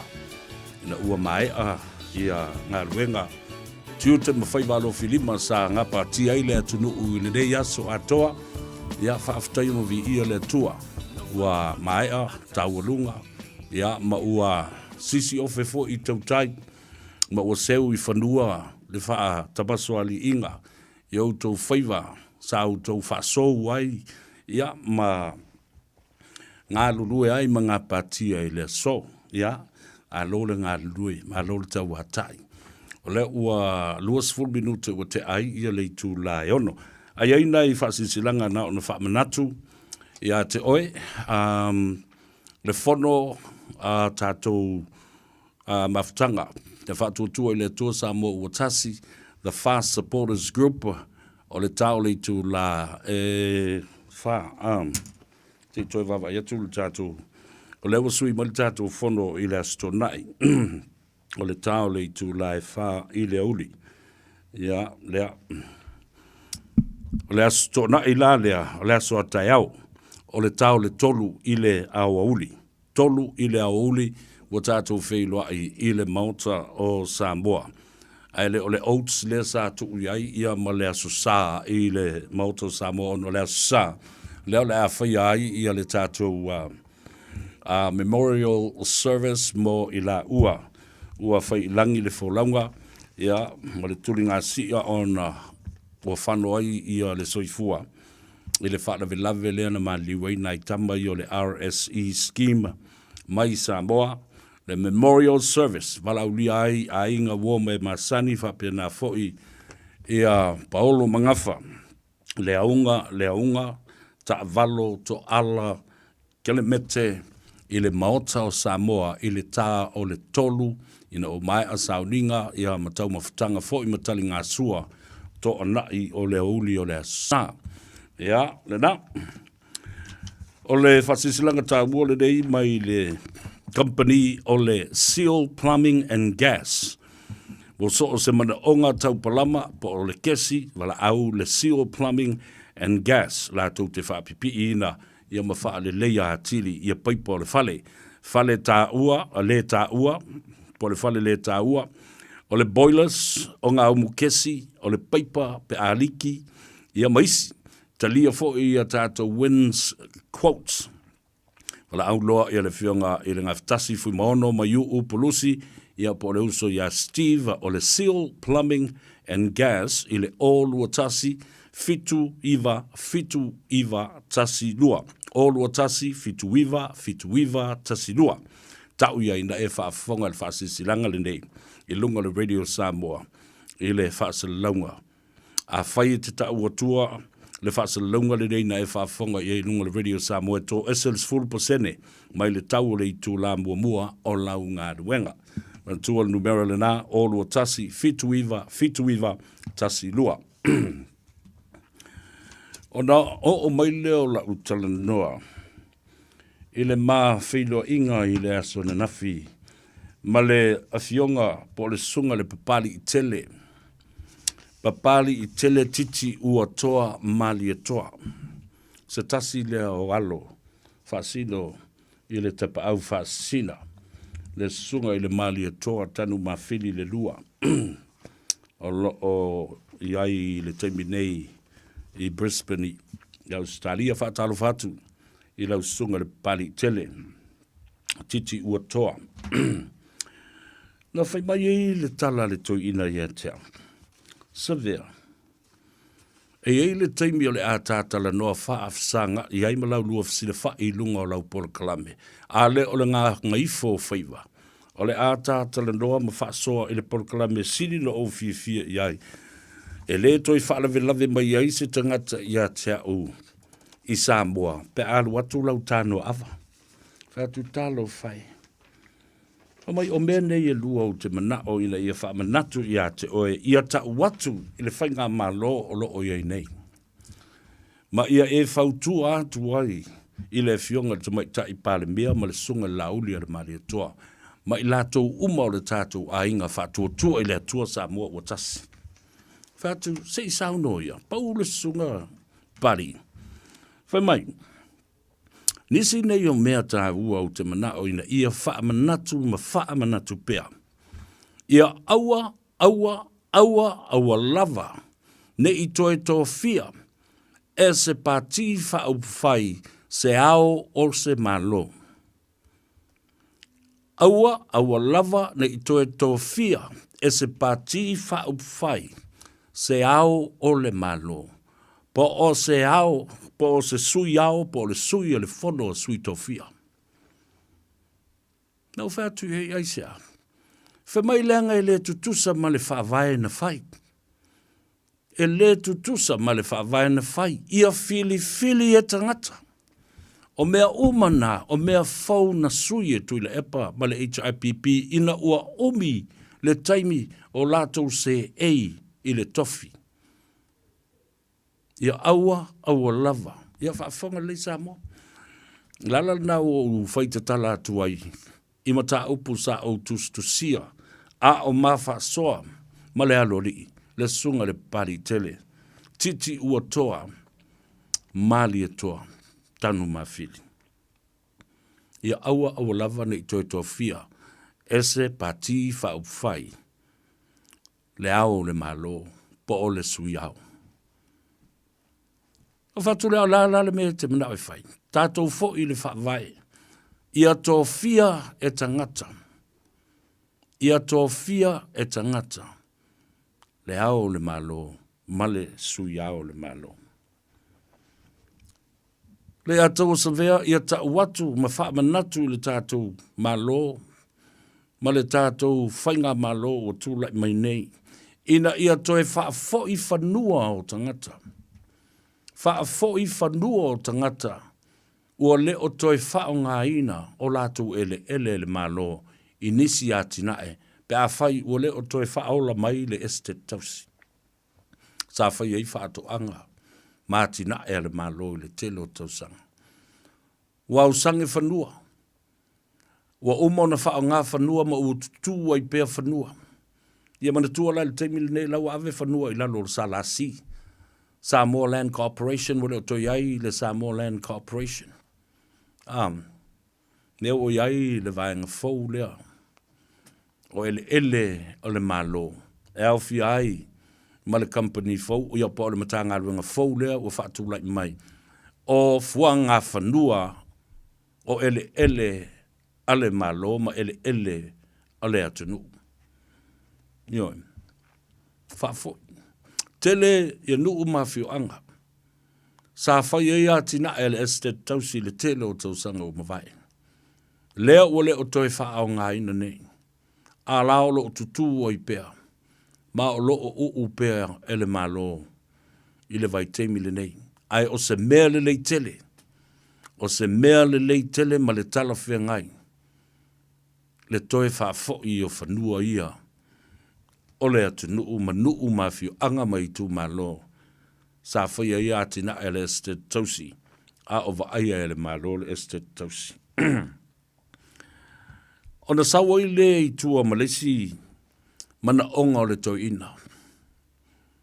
Whai mai le sunga le pari tele. Sa vea, na o matua i whaalongo longo le lei le launga le fionga le tamaita i pari mia.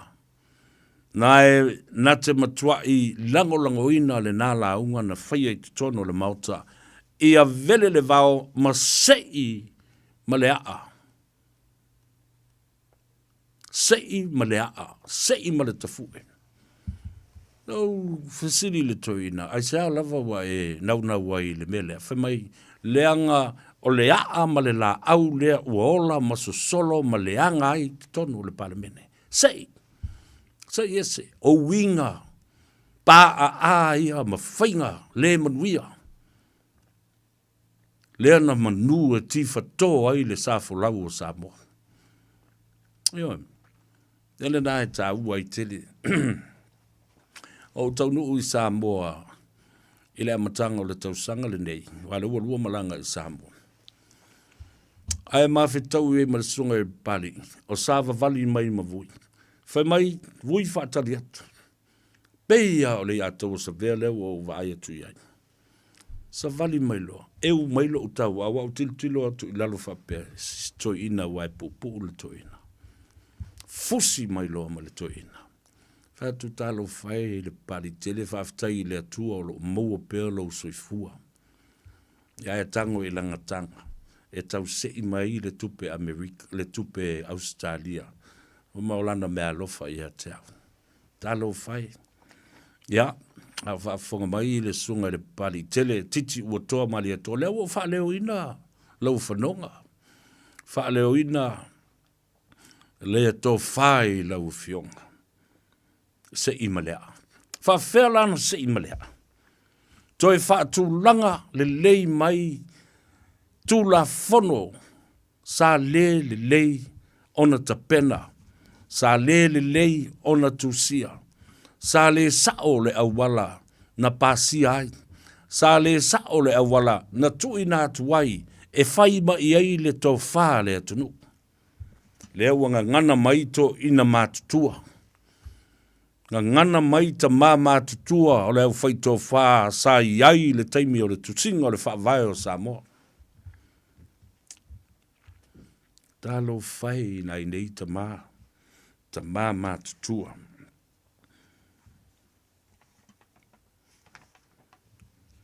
Ana o mai lea o lau whaasoa le mata upu lea.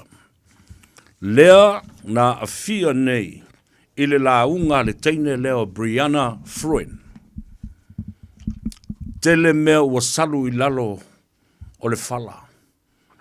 Ai o le fala lava le tasi. O lo o ta o oto, ma momoe ma tō whai, ma se e iai i le au, ma ta a alo ai le whanau. E ma fua lau tala noa ina mata upu lea. Ono lea fua lau toa vatua, le ese senga. Le ese senga lea o le communal right, a ia tangata to tele. Ma le individual right, le a ia le tangata to tasi. Wau tau sila i le fala lea na ta ua e le tau sala lea Samoa i lana launga i lea sona nafi. Le fala lea, wa tātou loa uma le ota ota, le la pisi ma le mata ngā o mea e whai, lea ua salu i lalo i. La e whaafonga mai, so vai aso nei e tolu. Tau le misi se aso. Ma se tala e mai le whaamsinonga, i a mionga tātou nei ta maa. A mionga tātou nei ta maa, e whaia i a tātou lava whanau, i au tau lava whanau. Aia, ufi whaamanu ngase e tangata. Lea i a tatau la lea tō tele. Wa salu mawhesoa soani e fufi, mau fufi whaamanu ngase. Mea mata ngā ia e whaia isi matai, ai lango isi matai e tō tele. Ona alea, ona a amila ia lea o le tina ma le te maitai, na alu e whaila le tangi i le ofisa o leo. Au mai, wha anofo i lumo le nuu, ai whai i ai le sauni ngā le nuu. Uma, tusi le pule nuu, ua maalili e uma le fono le nuu, e se le mori mau le te maitai lea, ua utausi sila la i ai, a Samoa. La vea mai le launga lea tene i titi, lea te maitai, le tausala o Samoa. A o lea lava e whai, i aso uma, ma taimi uma, ma aso uma, ma taimi uma, i lo tātou utunu. Whea la o iai. Le pūlenga ma malu ali i ma whai pūle, o lo tau ma whai ai e ufi, wha manu ngase, le isi matai tā ua whai upo tono le nuu, ai wha tā i le ala. Ma tafi e sea le ai a te tau le tangata ma le te maitai tō tasi ua ma whatia i le bea māta ngāna whai. E whanongo longo mai isi ta malolo, e whai a lātou mea māta ngā. I whanau teine a lātou te tō lua, eleni a lātou whanau teine. A lai loa uma e tangata. Ai loa uma tangata. Aia, ufi, whaamanu ngase le māta ngā, ma tafi e sea ai le aiata, tau le tangata e tō tasi. Whapena umar me le tula i mai. Lea na pepelo i nei tula epa i te tonu, whamaua umana tu i tonu le tula whono. Umana pasia le ai le tā ua ma le whātāua ina, ele malo o le aiata tau, ali i mwhaipule ma tangata i tō tele o lava i e kalesia. Ma whala potonga tō tele. Aia, tali le pare mia. Alana ua manatu e sa mala pele mele, alanga e yailo na anga fesotai I mea na tutupu o le nei vai aso. E ai malo na anga fesotai le saudoanga le fionga le tamaitai parimia. E ai malo na fesotai inga, whaasanga le saudoanga le fionga, I le teitei fono le sunga lauli al maria toa. Tal notu le po, wa o mana tu I tonu I, whafonga mai o tau, alim fai pule o I tu malo ma fioanga. O le mea le nana o whaia, ma whaia le HRPP. Ia tusi le tu la fono le nā matu I tonu o le whawai. Ia mana ia I o tau, a le are pepelo le na whai nei. O mana mai le tu la fono I tonu whai tau umatangata, whai atu lo ma le fionga le tumai tai parimia. La le me pepelo ai. La le me pepelo ai, ele ai si na tamai nisi, si na tamai mata I tusi. O lo lomi ai se a ia te tau wha pēnā I te tonu o le tū la fono. Mea le tau o le tau wha valea. Wawai sa mo. Ti ngā no tau wha fonga mai. Ti ngā no tau wha fonga mai. Voters. Tangata palota. Tilo ma malama I le tū la fono. Au tu sisila I wahalu le tau sanga o pese mai ai tu le epa. Nā le tau ai a te tau nanga o le tango tu nei tu U tonu le whaavai o le atua Samoa I whafo le whaavaa I tonu le whaavai to e watu malau tau ai a tau. Tau te pule to a tele ai nā o I te tonu le nā. Wale ino tu le epatali no o sao no le fionga le tamai tai parimia la le me whaiso o le pepelo. Ele ai sina tamai nisi manai sina tamai ota mani mitai tusi o I ai se tu la fono whaape nā I te tonu ole whaavai o Samoa. So you see, people, this has been a lie that was told over and over and over time again. And it has become, obviously, people believe it. So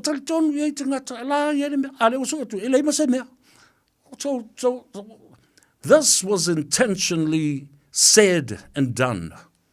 Fai male loto iai, male malama lama le lei iai. Ore me pepelo me le ai fai pea, fa leo pea.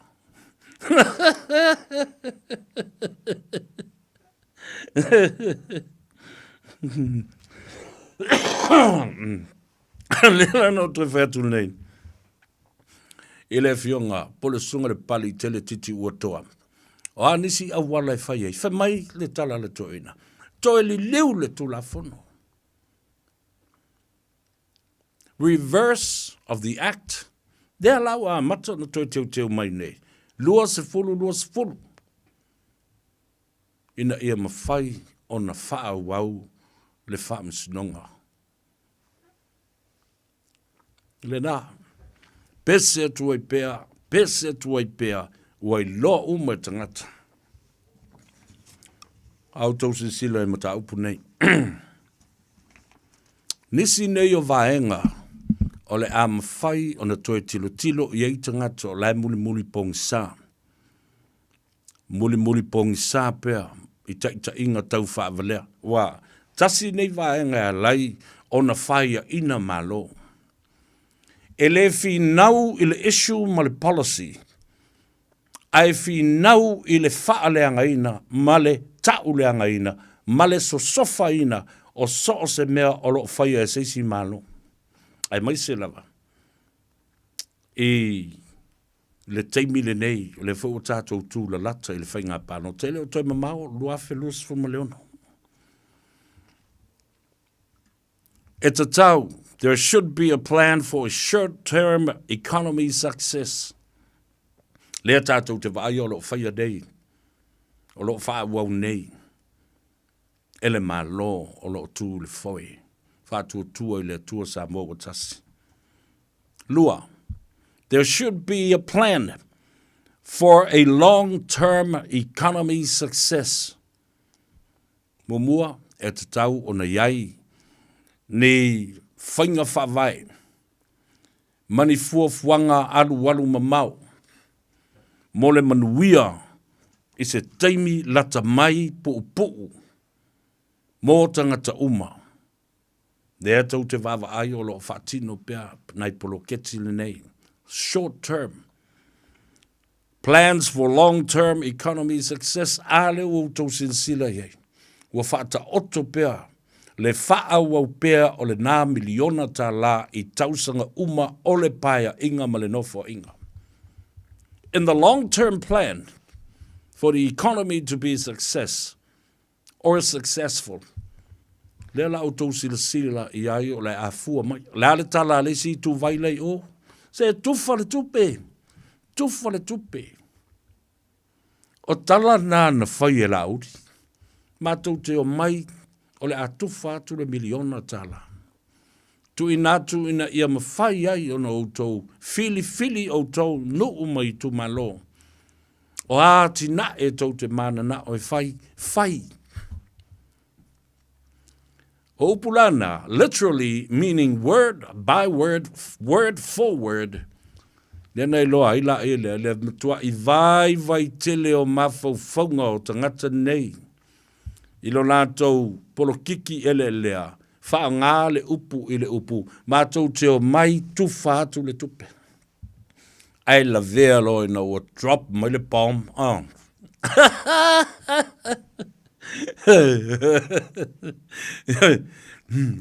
Drop mai lo le tama lo le bomb. Le pomu a komika ke le na pomu mai. Palasi mai. Palasi mai. O le tusi tu la fono ta yala e faa nga ai le tasi le miliona.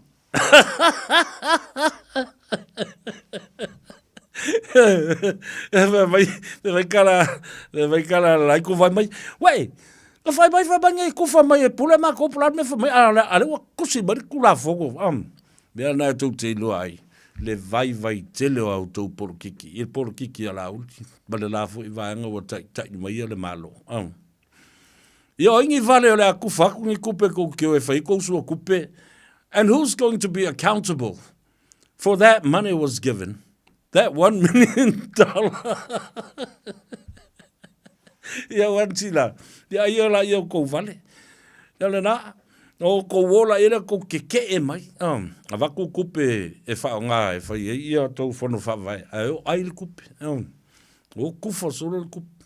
Ia na whai atu la ia lea. Whai mai tau li poti. Mai se tau li poti. The accountability report. Ia. Whaasala fo la ia la e wa offside. Lei se tupe a vatua. Ia ui o peo ni te whau vore. Woo! Peo le ea sailingi fo le whanmai. Ula se tupe. O musu e mai le tupe. Wala na musu e vatu. Lana ne tau tele o muli I ta iala. O le whao ngā ina o tupe. O tupe le malo. They should be accountable.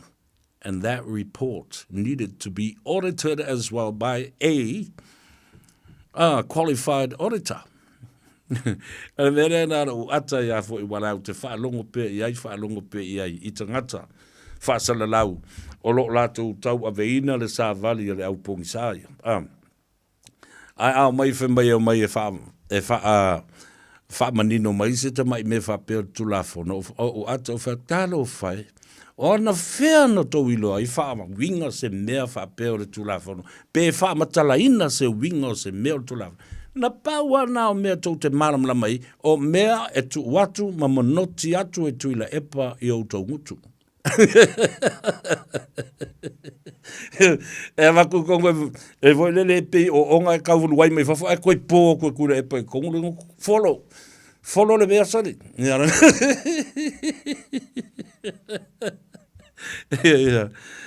le nā. Ona pau mai le si vaenga le tāua tele. There should be a government that is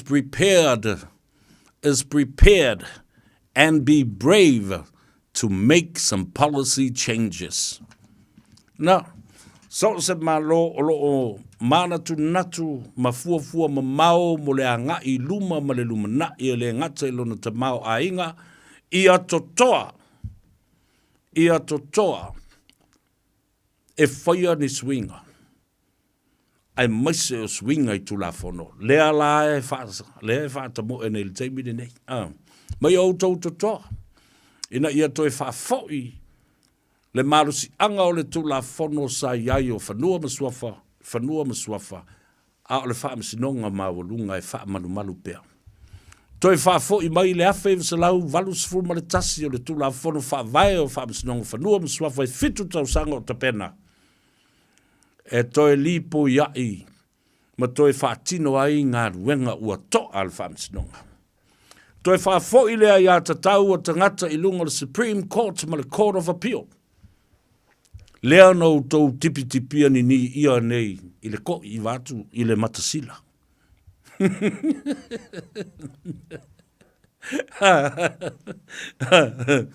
Ia ta whiwhina e ia whapengi, I rungo ngofo fōle, ma kilo le kulafo, ngofo kosoa I whapengi. Angar ki kilo ko whapela, ki kilo whapea. A lai ngā ioi le malo, te mai tai pare mia ma le kapeneta, I le toe whaatulanga ina o le tula fono, na matua I soli pālai lai e tangata nei. Na whaia I le lato malo si anga, na ai le pule ma le mana. Pule lato. A mana o le malo, le whanua lea, ma lea, ele lea, lato malo ave loa, wawai upu. Ave loa. Ioi. Lei so me fai a fi fala le kongi oi kong malala pe kongi oi ka ngaka. Pa me fai kongi ngai me o lo luenga. Si o tu sila yai I winga fa sau sili. Nisi nei o vaenga. I la o research I le toi tilo. I le anga I lumo tape nanga mo le whainga palota o le luafe luas fuma leono. Na afua I le maa whaatalandoanga ma le fionga. I le alo I le sunga le pali tele. Titi ua toa, mali e toa. Whamai I le tala le toina. Au whapea, kale sao. There is so much social unrest. Tumu Samoa. Isi whalapu putonga. Ma mea iei tangata nei. I le mea ta o le social unrest, o le mea le nā, o le vāta ngata, ua o ia, ma ua le mautonu ai tangata, e mafua mai ia, I mea sa tutupu mos whāteita inga, o le tu malo, e opa o le maliu fasia o tu au. It has caused major social unrest. I say, corruption. There was corruption. There was propaganda. Our corruption. Whainga pi o e o fiufi ai mea se. Ona o le vaai le sootanga, ma lea tangata, ma leisi tangata, ma o tau te milo whatasi, I le li o lea e tasi. Wa afia o mai ma isi tutino le malo. Isi whalapu patonga le malo, ma tā ngā wenga le malo, ua milo uma I, ma sa veu ai, whaasapa sui le mea. Ai na nā ai, whainga pi o, ma le lea mi o tonu. Nā, social unrest. Le ale si mata upu? Ice. Wa vele aisa, maluana, whala au whaasaina, mamata upu, e matua I susu ea I lunga. Le popole ma le mautonu o tangata, feoti I tangata. Mafua mai sea, le angai mamau le fastfulu tau sanga, na toto ai le la au ma le la au la lea ua mau o naa. Ua whainga tau na se ies tangata e totas. Se I longa tātou te pulu lima whaatasi, e se I malia I whaatasi le teimi e tasi.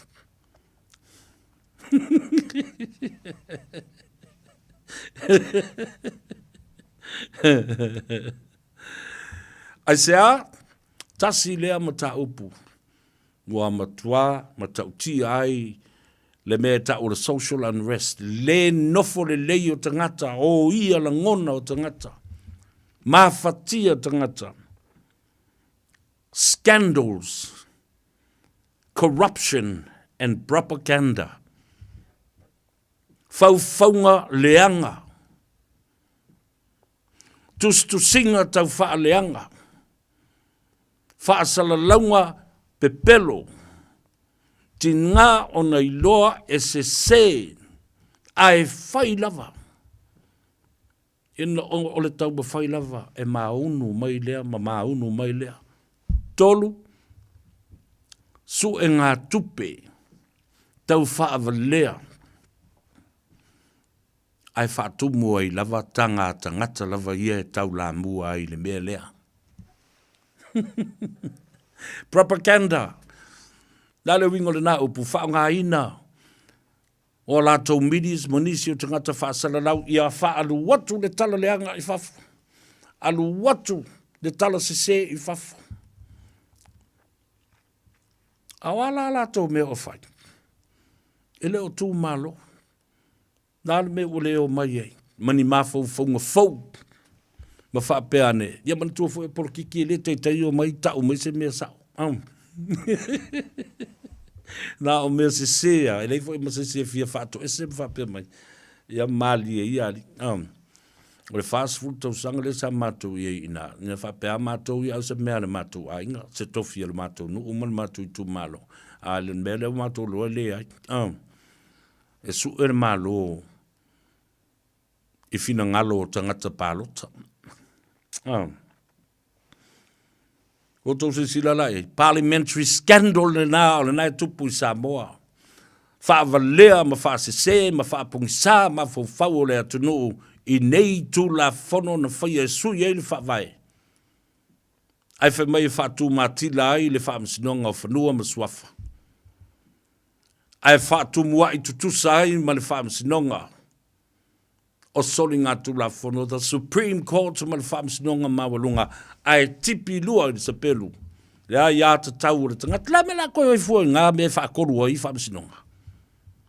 Nā le meo le ato i o ai fua i whaatolu fua whaamsinonga. Fai le unga le whaamsinonga. Avel Judiciary Review. Fai le apili na nā walawa. Toi fai e kufoi males. That is an appeal over another appeal. E sa le tu la whono. A le la whaatolu whaamsinonga. Fai mai whaatolu ai awanoa. Tātou fo i le whaavai ma le tupu o le pisa ma le koko i o nguko o le skangaka. Kafe ma le isu o le istangata. Tu la whono na outou whaia ma outou le mār ma lama ma le iloa o le a masa ai le toto o le tangata. Tele i o me ina whao ngai nei la au malosi. Ma mali liu ma mai mawai le soifua. Ma fua mai tu la whono nei. Tau te le i tāpena ina. Se vaenga e pui ai le saunga le mua le atunu. Tau te le i loa o le a feita le atunu. Le nau tau whaafonga le mātala noanga ma le sunga le pali tele. Ina ua utou tulia pali i. A nau toi fo i atu o pipi i le lei ei lona mafu faumolo na fatafata. Le wha ai longa mawalunga o le lo ia. Toi wha fo i atu, toi wha sa o le matanga le wenga na turi mai ei o ia e leise ang sala. Mātala noanga le nā malasungai. Ia pali i le nā John taimo le langi a while. Ai longa i loe la wali ia. O le amasa ai le toto i nei tu la whono. E le isi se. Le o tupu mai mef. Wa fia se furutangata ua mali diu. E ma fua mai tua o ima whanua. Whanua lava meolo, pisa i nei. Lea. Na lātou tā pena le tu la whono, ma lo lātou le ma fau. Mana tua na paule o le mea masa ai le toto o le tangata Samoa. Paulea. Ona ele ma le whaasino manga, ma le whaatamari anga i ona swafa. Ia malo kanga fua loilo o kofinge, ia ngai lolo, ele me ke o iai. Ia. Ma le tama i tai o le aiko. Vai le me o ti tangata. Ia masa ai ma tafe le toto tangata Samoa. O le ale mea ta malo loa i e fai i a lato whanau teine. Ma whanau teine a isi. Ai to tonu lava o le a inga ma lalo ifo o le whaapulo lou le whaamalumaluane. Pe o le wha malu ane o le microphone fo le tono le mauta Samoa. A le tau pisa isi matai e la loi.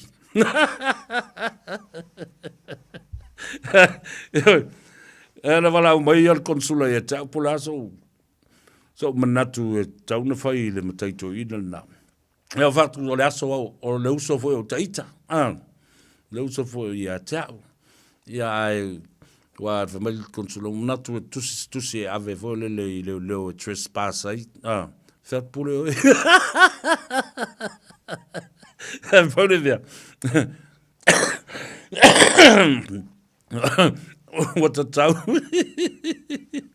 Wata tau na whaasa ma paha mai i oe. I so se mea Samoa e whai. Ona le whai mea vale, ama le whai mea lea. Ai whai mata i luma o tangata. Ya, so yeah. Ai le tātou vai o le ola, le nau tau nuu le vai i le maunta o le saoli, ia tuala tau wā tau pa utino ma le whalitua ia peka, sifuru ma le tolu, Lappington Road i maange, o Tara, tai tuala ma le whalitua ia peka, 13 Lappington Road in Otara. Vai o le ola e moelo malosi, ia whaale leia fui o whatungao, ia whape fui, ia ona toe lelei ai ia le ate, ia o le ngase le suka, ia ma isi ngase e pei o le ngumu. Ia, ai sau vai o le ola i le lusful ma le lua Templeton Place in Glendon, Manurewa, i le tuafile ma lia nive ia va perfoi ia Mareta Sawanga. Asi sau vai o i le tu langi sifo, le Grand Market, lea sa ta u o le Tasi Market, ia le nau toi whaola le tātou whale loa le nā. Ia ma o maua i nā le tātou vai i le numera Tasi Triangle Road i Massey Road. Ia ona taua lunga mai lea i le tātou Tasi Market i tonu o le taulanga whatau. I mangele o so mai le tūre nā o lo iai le McDonald. Ia lo iai i le usa whaola tane Peter Silva. Ia ma le fionga le whaasina ia tole foa. Larry Reverend Tupai. Ia, tuua o e Samoa le ne fiafi ma le usa fo i la uli Isaac Paunga. Ma whaaftai e tuai i lau whaafonga mai. Ia tau nuu ma le manuia i whale whaaftai o leo Gagaifo Faiva o lea tu nuu ne nei as whareile. Tātou tuli matai i lea soa tai au. Tātou tano ava.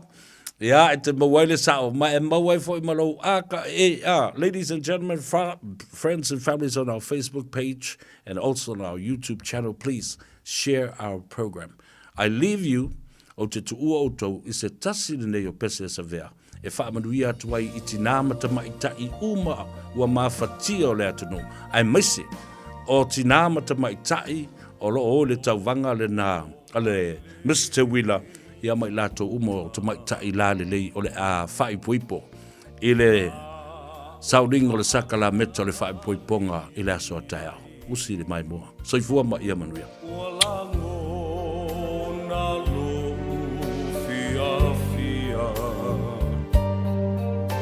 awa wata fa'atasia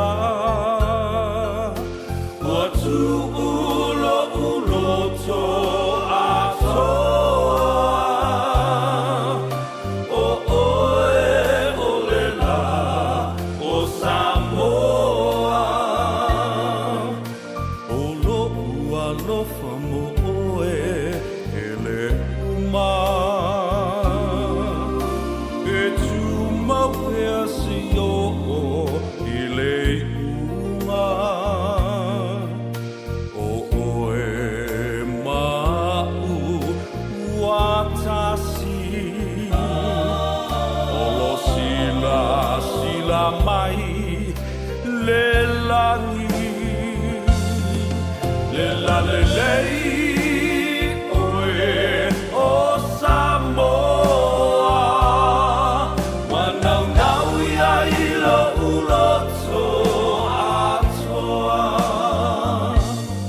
pia o ilo uanganga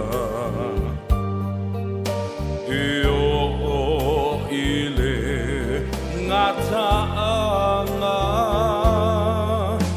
watu ulo uloto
Usi mai alau whaafafonga. Telefon mai Samoa ya sa taitasi. Wa au mai amo oe ona o le langola